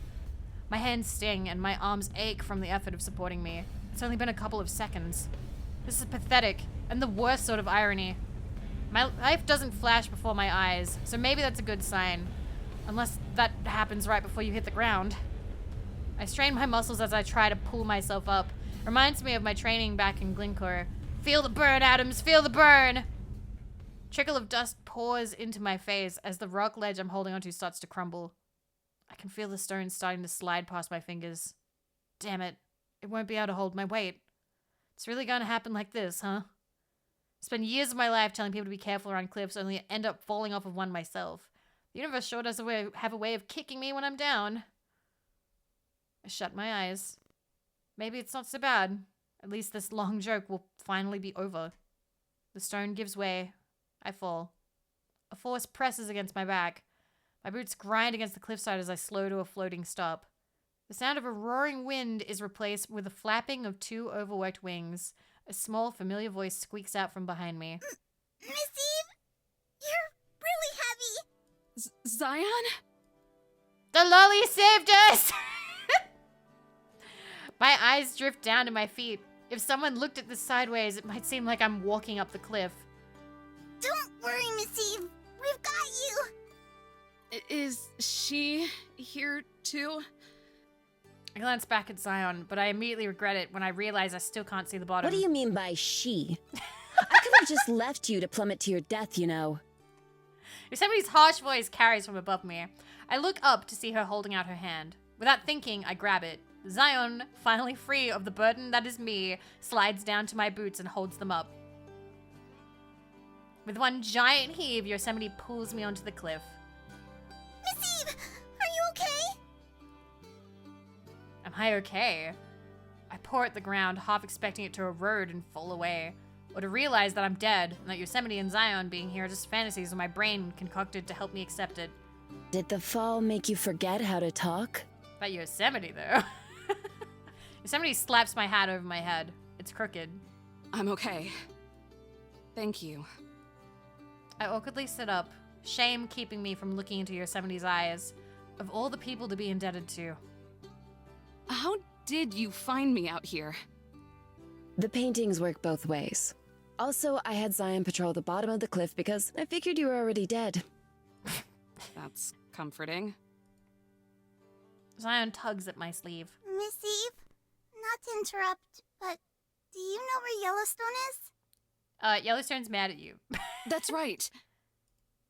I punch my palm and it makes a loud smack. The whole almost dying thing almost made me forget about her. I was just looking for that brat, actually. The two of you weren't together? She ran off. We were just talking, and then all of a sudden she got really pissy. Reminded me of you, actually. Hi, Nikki. I was going after her, and then all this happened. Yosemite and Zion's faces both go pale. Uh-oh. That might be a problem. How mad was she? I don't know. Why are you being attacked by your conscience now? Conversations with Yosemite always put me on the offensive, but even Yosemite doesn't rise to my bait this time. I mean it. Was she truly angry? I guess Yeah, so. she burned all your clothes. What does that have to do with anything? Do you know where you are? Does Yellowstone National Park not mean anything to you? There are a couple of iconic elements of the park. The wildlife, the geysers, the super volcano. No. That can't be what's happening. Deductive reasoning, put the pieces together. She is Yellowstone National Park. She's at Yellowstone National Park. What do you think is going to happen when she erupts in Yellowstone National Park? That volcano has been dormant for centuries. It can't just go off on a whim. Thanks for the insight, little Miss Geologist, but that's not going to actually stop it from happening. And when it does... Yellowstone's gonna flip her lid! Finally, someone uses that phrase properly. There's no way. She can't cause an eruption or anything, right? Do I look like I'm messing with you right now? Does any of this? Thank you, Plentiful. She gestures around at the empty forest, still rocked by occasional tremors. No. I hate it when I have to admit she's right. Do you know why she was upset? You? Seriously? Did you not see how she stormed out of the cabin in a huff this morning? She's still angry over that? This girl will be the death of me, I swear. The death of you and everyone else on the planet. Funny that she says that, considering that she's literally almost been the death of me. Twice. Well, I might have gotten a little snippy with her, but only because she started going on about how she wanted us to stay here forever. Not a bad idea, but I have work. Pinching the bridge of her nose, Yosemite lets out a long sigh. Thanks for making a bad problem worse. I didn't. I wasn't trying to. I stuttered through my words, not sure if I should be apologizing or defending myself or what. Nothing I can say feels right. It's okay, Miss Eve. I know you didn't mean to doom Western civilization. As if on cue, the rumbling underground starts up once more. Zion goes airborne to avoid it, while Yosemite and I use the trees for balance. We need to find her fast. You have no idea where she might be. None. She ran off a while ago. I don't know which direction she went. We'll have to hope we get lucky then. She hands me a flashlight. The two of them have their own as well. Switching on the beams, we look around for any trace of Yellowstone, moving as quickly as we can. I doubt she's gone very far. She's probably hiding somewhere close by. Even she has to be aware of what's going on. I don't think she's stupid enough to let it happen, but still. She's all alone. She must be really scared. Her fault for running off. I mean, what Yellowstone was asking was a very big thing about Eve's. Yeah, Yellowstone wanted her to, like, ditch her entire life and just live in the park helping people. Like, that's... Depending on how you feel about that, maybe that sounds like a fantastic hippie life, but, like, what are you gonna do for food? What are you gonna do when it, like, you know, huge storms and shit happen? No more Game Boys. No more internet. I don't know how I'd feel. I'd probably rather go home. I'm not that big into that for me personally, but yeah. That's generalizing the situation a bit. The flashlights that we have are powerful and cut through the darkness easily. Still, without any real idea of where to start looking, it feels like the task is futile. Seriously, if she wasn't so overdramatic about every little thing, we wouldn't have half as many issues as we do. Somebody tilts the beam upwards, as if Yellowstone might be hiding in a tree. I get a glimpse of just how annoyed Yosemite herself looks. I won't lie. There's a couple of choice words, or beatings, I'd like to give Yellowstone when we find her, but it's not like she's entirely wrong to be upset. Yosemite isn't just a nag, she's actively being antagonistic towards her. Yellowstone! Come out, wherever you are! Zion flutters a bit off the ground, just enough to put the top of her head level with mine. I'm too exhausted to worry about other people seeing her right now. We all have bigger things to worry about. Yeah, come out! Don't you think you've done enough already? That's sure to make her want to meet up with us. Did I ask for your opinion? I can't imagine I would. My teeth grit together until the bottom set slides out. This girl must have a grapefruit-sized set on her to blow me off like that. Isn't this diva the one always thrusting her opinions on me when I don't want them? Well, that's what you're gonna get. So shove it, you overgrown tree. Yosemite turns to glare at me, her face twisted in anger. Flashlight shines up on her chin, illuminating half her face and leaving the other half in shadows. Yosemite can flip on the scare factor whenever she wants, just like the night we met. She's not half bad at it either. Unfortunately for her, I can be scarier. I've spent the better part of my day with Yellowstone. It might have been borderline kidnapping, but I think it's given me a good handle on why she's acting up. Oh, the ranger has a theory. This is gonna be rich. It's more than a theory. And with all the moral dribble you try to cram into my head, I would have thought you'd be more aware of it. Aware of what? That Yellowstone is acting out because she's not getting any validation. Because you're a bitch. Yosemite lets out a single guffaw like some kind of rich Victorian woman. Oh, Eve. Poor, precious, obvious Eve. You're projecting. Excuse me? It's not hard to piece together. You need validation for your miserable job, so of course you think Yellowstone needs it too. My initial reaction is to swat this flashlight over her head, and earlier today I probably would have. But the more I think about it, the more I realize something. Maybe you're right. Yosemite does a double take. Shocked at first, but suspicion starts to creep on her face. She knows there's more coming. But if that's what helped me relate to her, then so what? Gaslight. I'm not saying No. the little conehead is completely right, but would it kill you to show a little empathy? Empathy. Really? She gets close. Her chin about touches my forehead, but I look up and meet her eyes. Is that what you showed those campers this morning? I look away. That's what I thought.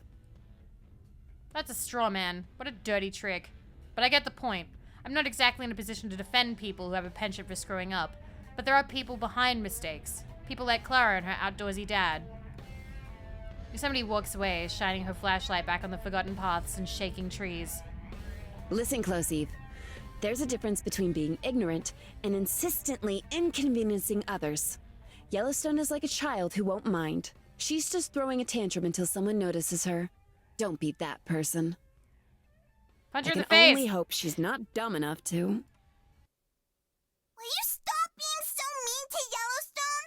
Yeah, let's go! Let's go, Zion! Best character!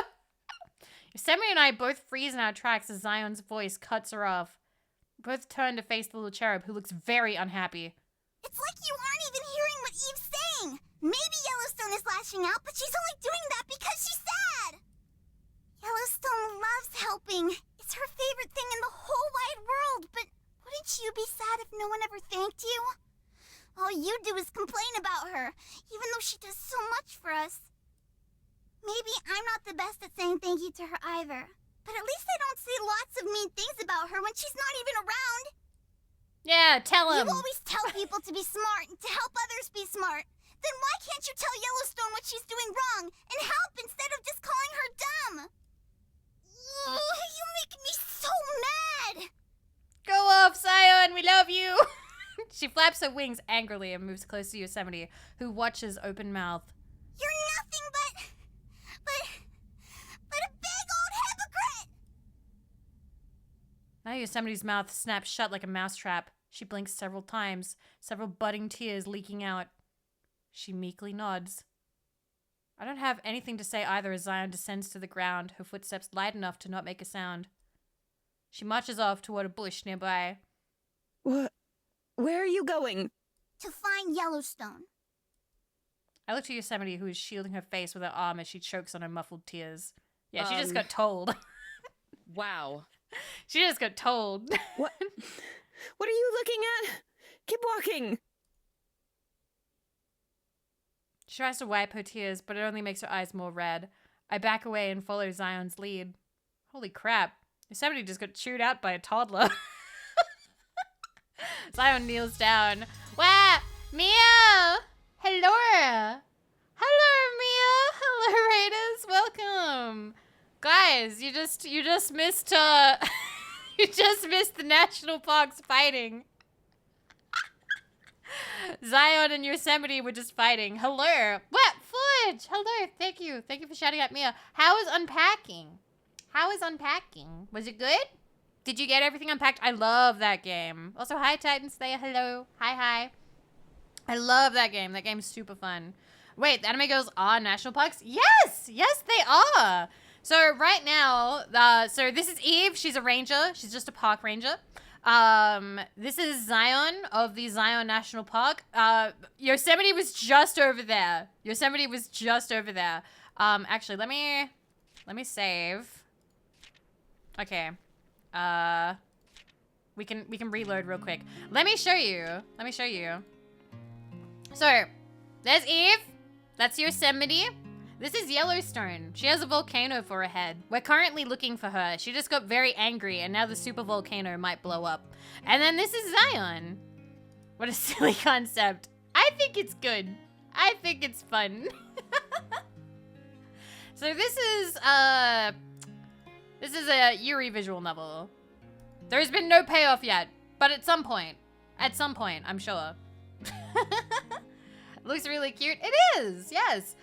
So currently, this is not sponsored, by the way. I'm playing this because my save files got corrupted and I'm missing 2 achievements. And I am an achievement hunter, so I need those achievements. So we're playing through the whole game to get those 2 achievements. This game will be being re-released soon, so you can buy them now. The episodes are still available right now, 1 through 5, but they will be releasing an all-together bound-up edition. I don't know when. They haven't announced that yet. But yeah, thank you so much for the rave, Mia. I really, really love unpacking, so I hope you had a wonderful time. I hope you had a really lovely, wonderful time. But yeah, thank you so much for the raid. And if you guys are new here, hi, I'm Vivi of Vividly Vivi, radioactive Australian VTuber, and here we do whatever the fuck I want, including read visual novels sometimes. But I mostly just really, really like hunting achievements. That's like my favorite thing right now. But yeah, thank you so much, Mia. Thank you. We're gonna keep reading for now. Zion just chewed out Yosemite for being a huge bitch to Yellowstone. So that's, you're all caught up now. Okay.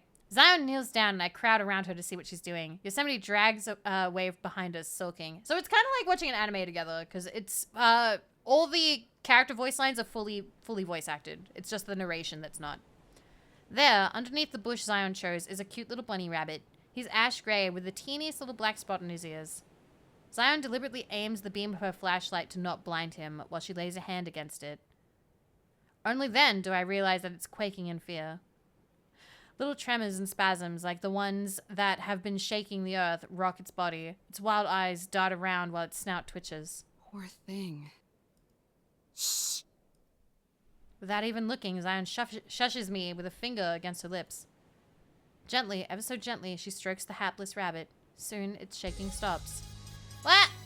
Lucky! We're getting spoiled today. Hello, Lucky. What were you up to? Hi. Oh, Lost of Us. I hope you have fun. Did you finish or did you start today? But hello, welcome, Lucky Raiders. Hi, double raid. It's lovely to have you. Hi, I'm Vivi of Vividly Vivi, radioactive Australian VTuber. Lucky and I recently played Murky Divers over on Echoes. So it's lovely to see you. Welcome. We are currently playing. I'm gonna save and show again.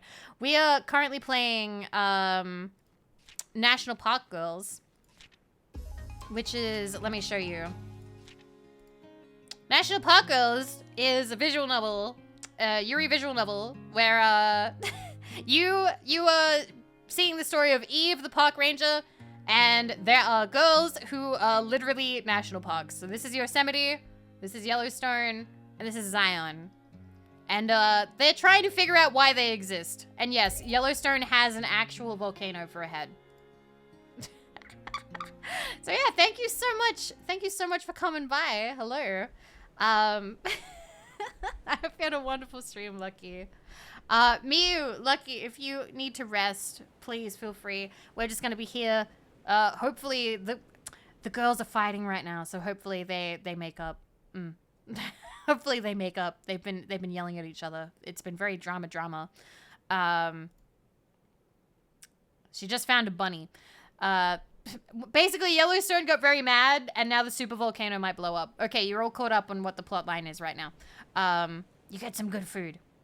That's when Zion stands up, and the bunny hops off into the forest, seeming relieved. I know where Yellowstone is now. The rabbit saw her in a clearing not too far away from here. She can talk to rabbits. You can talk to animals? Don't be silly, Miss Eve. Animals can't talk. I exchange a glance with Yosemite, but she huffs and puffs and looks away. At this point, I'm just along for the ride, wherever she takes me. Zion sets off into the forest, seeming like she knows where she's going. She mostly goes on foot, but occasionally lifts herself into the air to avoid forest debris. After a bit, there's a rustling sound ahead, not too far from where Zion is. Oh, she's crying! No, Yellowstone! Oh, she's sad! Yosemite aims her flashlight beam right onto Yellowstone's tear-stained face. No! Don't look at me. A couple sad wisps of smoke rise from her volcano, looking more like cobwebs than anything. The glow and heat from before are gone. Yellowstone's eyes are puffy from crying, and the sleeves of her hoodie are stained with snot and tears. Yellowstone is just us. We were super worried about you. Zion takes a few steps into the clearing. Don't come any closer! I screwed up real bad this time. Yellowstone starts to sob, choking out the words between gutted breaths. Sorry, I'm so useless. I can't do anything right. Everyone's so smart and nice and responsible, but I'm none of that stuff. I'm just a stupid crybaby who can't even do chores without screwing it all up. None of you should have to put up with me. And I know, right in the pit of my gut, that you all would be so much happier if I just wasn't around. Why the fuck did Eve have to tell her that she wasn't loved earlier? That's so fucked up. Eric, thank you for resubscribing. Thank you for 4 months. Thank you. I hope you're doing well, Eric. I'm sorry you had to find me way back when.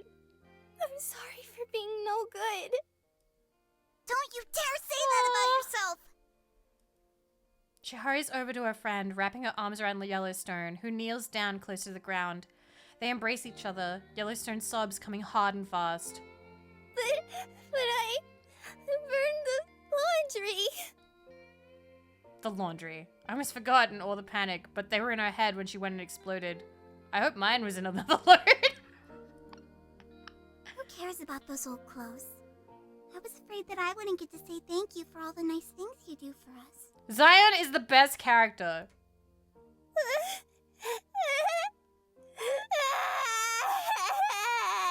Zion is the best character. That just makes Yellowstone cry even harder. She doesn't even try to talk. She just cries and cries, soaking Zion's shoulder. Not that Zion seems to mind. Yosemite and I maintain our distance. This is the Tsundere corner. The Tsundere corner where they have to stand while emotion is happening. Yosemite and I maintain our distance. She's quieter, but I think she might be sobbing harder than Yellowstone, her chest heaving up and down as she tries to stay quiet. I scoot in a little closer and pat Yosemite's shoulder. The shaking has completely stopped. For now, the world is still and quiet. I look above the trees into the sky. Between the branches, it looks like a portal into the stars. Would you look at I that? haven't left yet. Laughing! Clear night.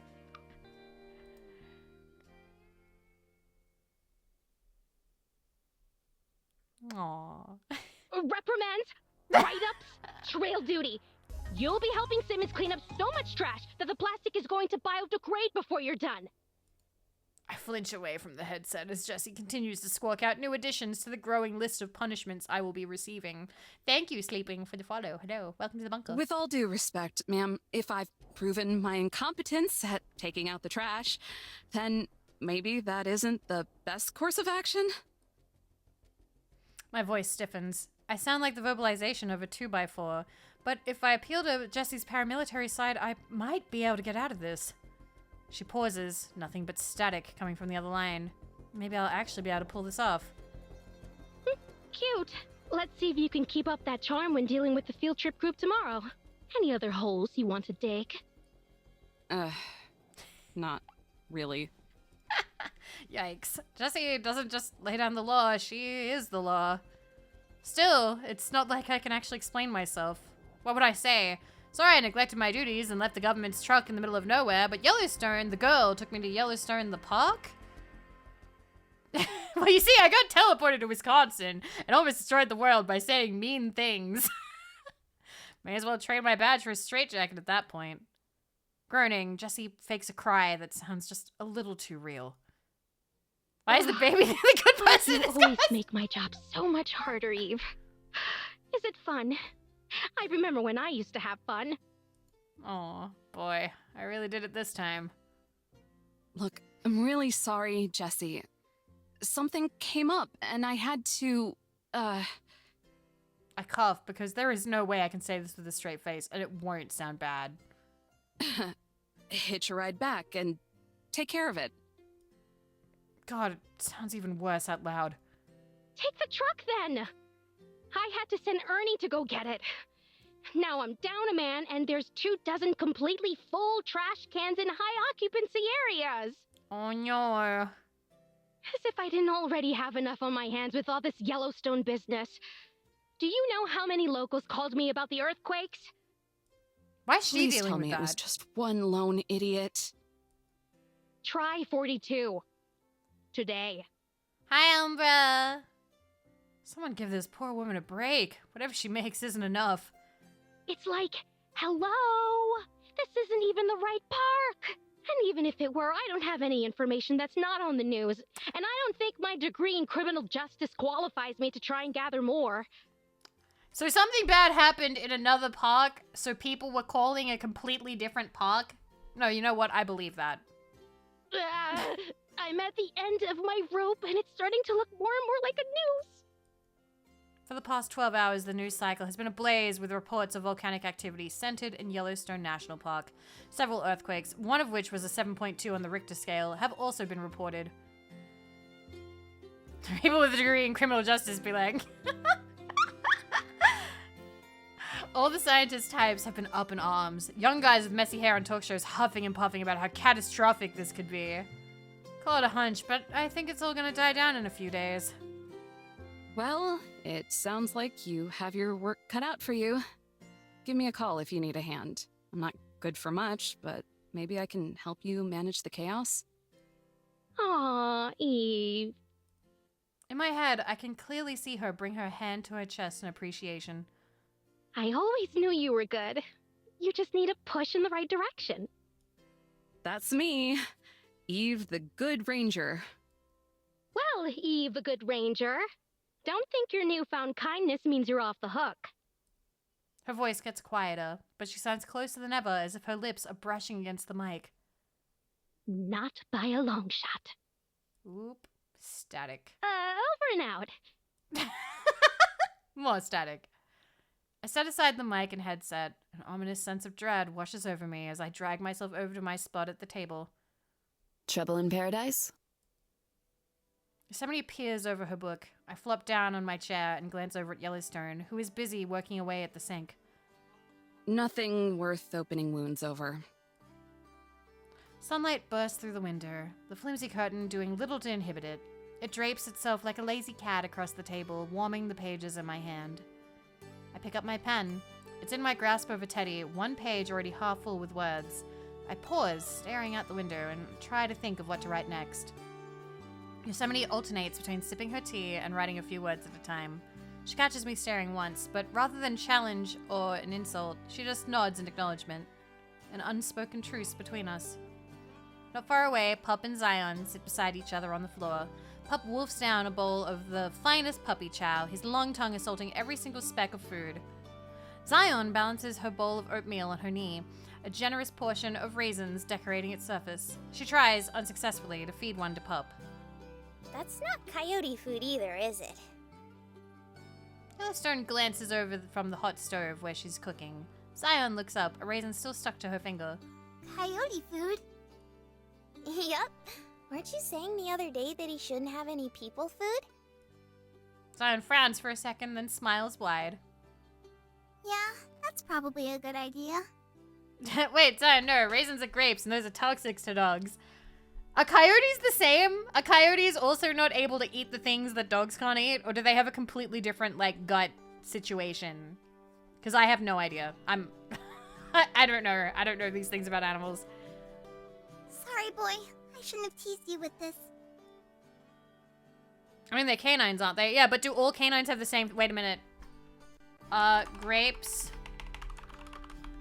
Poisonous for coyotes. It says, can coyotes eat grapes?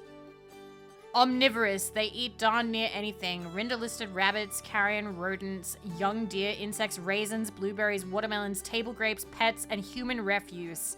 Okay. So coyotes are different from dogs.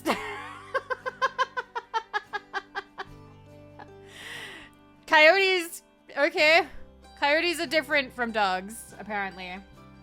Can they eat chocolate? Can coyotes eat chocolate?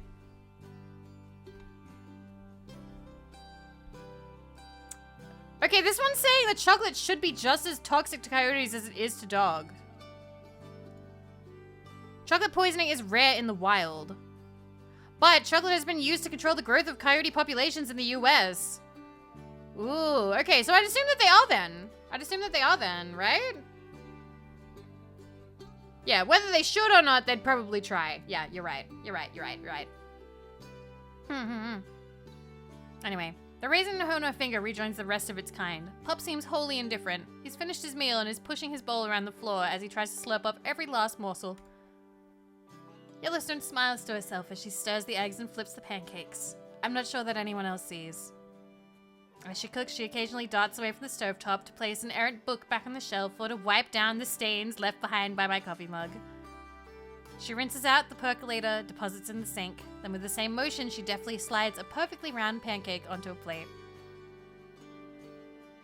You think that if you touch the crater on her head, you would feel coarse rock? I would assume so, personally.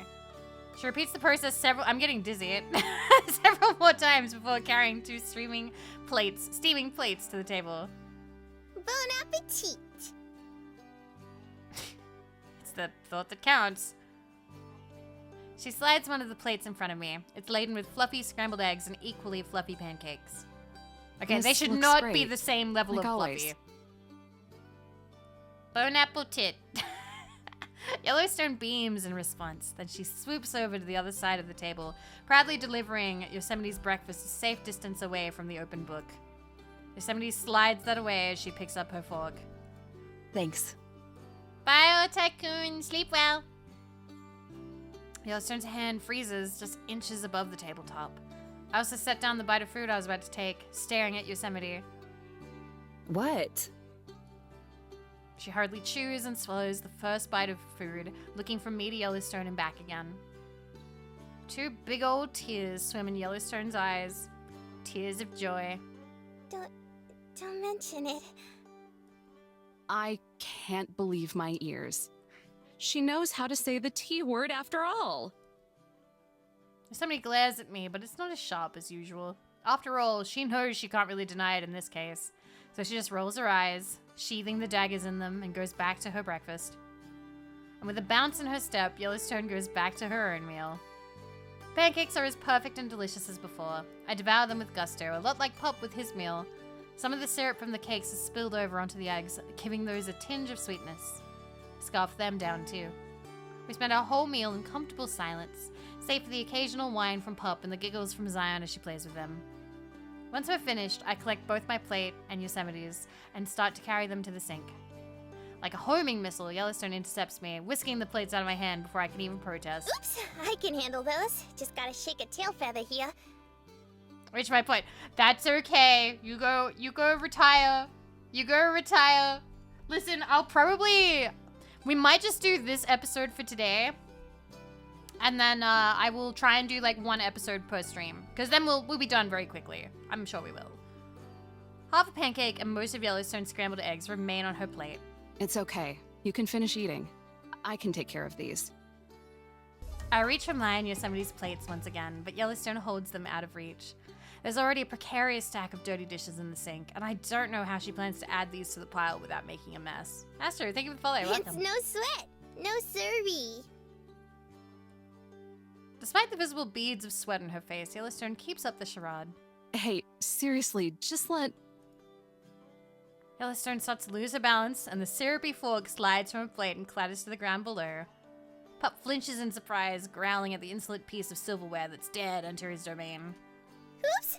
Sorry about that. Here you go. It's even dirtier now, though.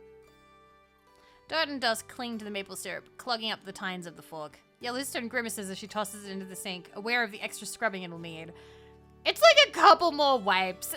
It's dust. Come on. I settle back down into my seat, recognize that Yellowstone's not going to let me win here. I mean it. I don't mind helping out. But Yellowstone just waves away my offer, despite the fact that she's using one hand to balance our dishes and her other hand to try and cut her pancakes so she can eat. It's okay. With a deep, deep sigh, Yosemite places a bookmark on her journal and stands up. Everyone turns to look at her, expecting some tirade about how she can't focus with all this noise going on. But instead she faces Yellowstone and smiles. How about I help out instead? Oh my god! Yellowstone's face cycles through a variety of emotions faster than I can process. To her credit, she doesn't start crying again. Are you sure? Yes, I'm sure. Now hurry up before I change my mind. Okay.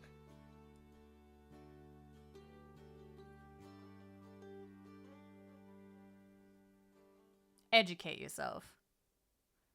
Then I set Teddy aside.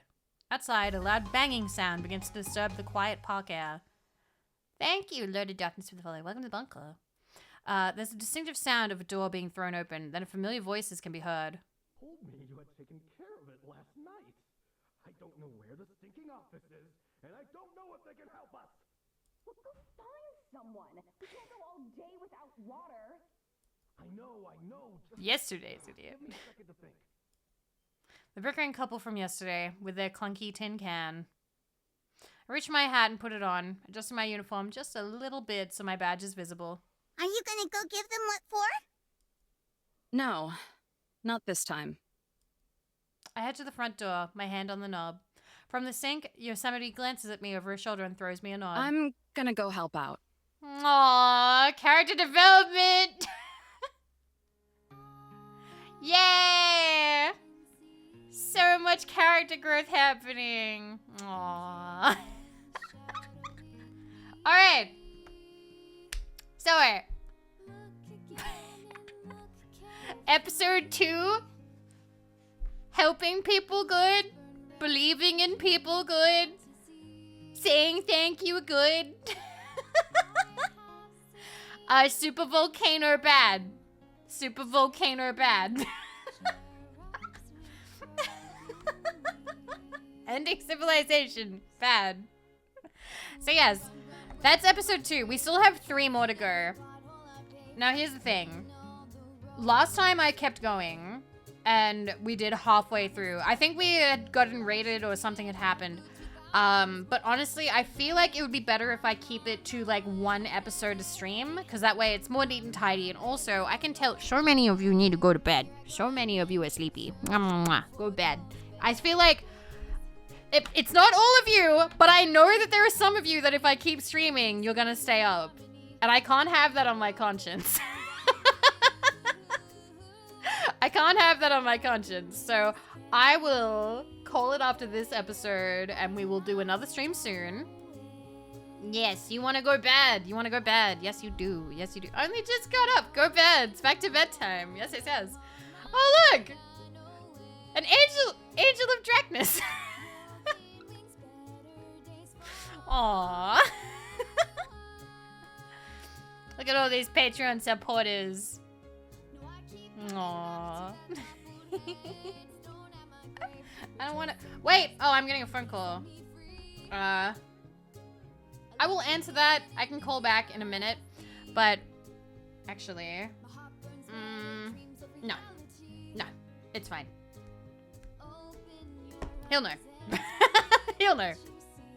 Yeah, serial lot is not associated with the National Park Service or the Department of the Interior. It is not an accurate example of the writings of the National Park Service or the Department of the Interior. Okay, I'm getting another call. I'm gonna go answer it real quick. One sec.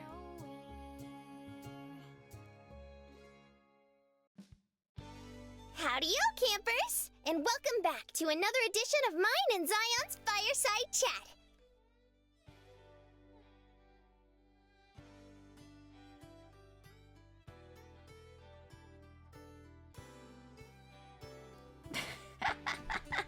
So we gotta do the fireside chat before we finished, okay? Okay. Also, good luck with Elden Ring Forge. Good luck. Why did Eve back down? Because Yosemite kind of thrives off of the fight. So by backing down, she disarmed her. Okay. Hello. It's very nice to be here. There was a whole lot of ruckus about the Yellowstone supervolcano in today's episode. We're pretty sure most of you got the gist of it. But we're a tiny bit afraid it might have gone over some of your heads. Oh, let's learn about it. I know it would have whizzed over mine if it weren't for the fact that it is my head. So that's what we're going to talk about today. Some basic information about the Yellowstone supervolcano. Yay, Yosemite learning! says learning is super important. So I hope you can take this knowledge with you wherever you go in the world. 'Cause you just gotta know a thing or two about gastrology if you like national parks. I think you meant to say geology, Yellowstone. Geology! Great! Now just say that word over and over until you can't forget it. Geology, geology, Geology. So while she's doing that, I should probably start off by explaining that the supervolcano is what we call a caldera. A caldera is a big hollow space that's made after a lot of magma is shot out during an eruption. If enough magma is shot out, the ground above it loses support and the whole thing goes tumbling into the magma chamber. That's geology for ya. Can't understand a lick of it. Well, I'm glad you remembered how to say it at least. Wowzers, give me some credit here. There's a whole lot of stuff I can remember. Really? I'd like to hear what you know. Okie dokie, artichoke. Hang tight, 'cause I'm about to drop some super hot volcano facts on ya. First off, the volcano has only ever had a gigantic eruption 3 times. And they all happened between 2.1 million years ago and 640,000 years ago. Does that mean when you almost flipped your lid, that was the first time it had been active in a super duper long time? Nuh-uh. Just 'cause it hasn't gone kaboom in a minute doesn't mean it's not active. What? Oh yeah, there's plenty of good old-fashioned volcano junk happening underground. In fact, the cause of... One sec, gotta look at my hand. Geothermal!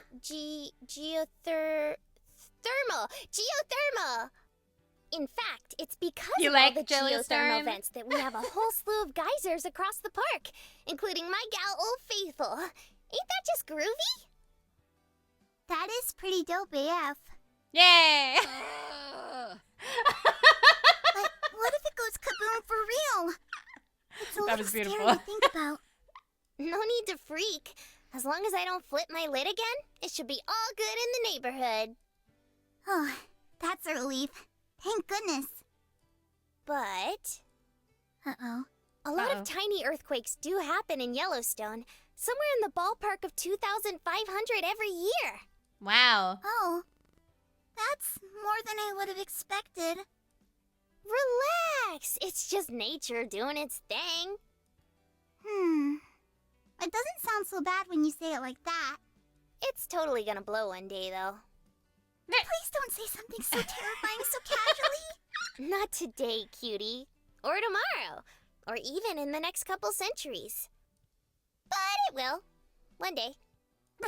And when it does, a big old plume of ash is gonna pelt down on Wyoming and all the other surrounding states. Plant life and livestock will be suffocated by it and kick the bucket. Maybe even regular folks, too. Buildings and equipment are probably gonna get squashed by all the rock. Entire communities might be wiped off the map. Worst case scenario, the delays in agriculture and production could lead to a global economic freefall. Whee! Looks like we're all out of time. Catch you next time, campers. And remember to love our parks. Wiped off the map? That's the way to end it. Just a casual event.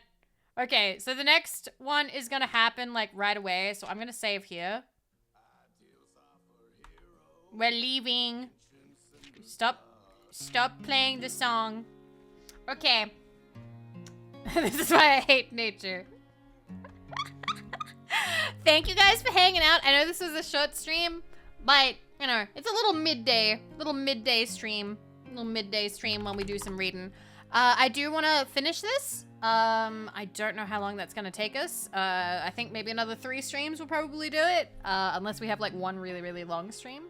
I don't know what I'm gonna stream tomorrow. I'm on the fence about it because I can stream in the evening after the collab. Or I could do this again, but I will see what I feel like. Because we do own Still Lakes the Deep, and I kind of do want to play that. But yeah, thank you guys for hanging out. Thank you. I appreciate it. With such events wanting, we could make things to protect against it. We weren't, and wonder, how could this happen? Thank you guys. All right, let me see.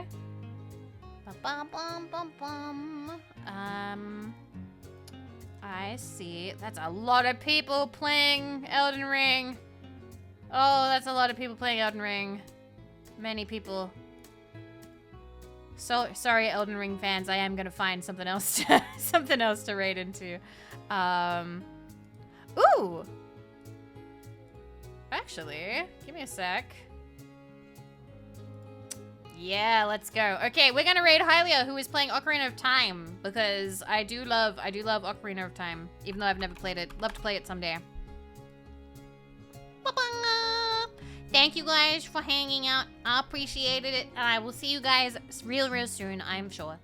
There is a collab over, I believe it's Colt's channel tomorrow, and that's gonna be, again, Mario Party with Lily Hops and with Bodega Rat.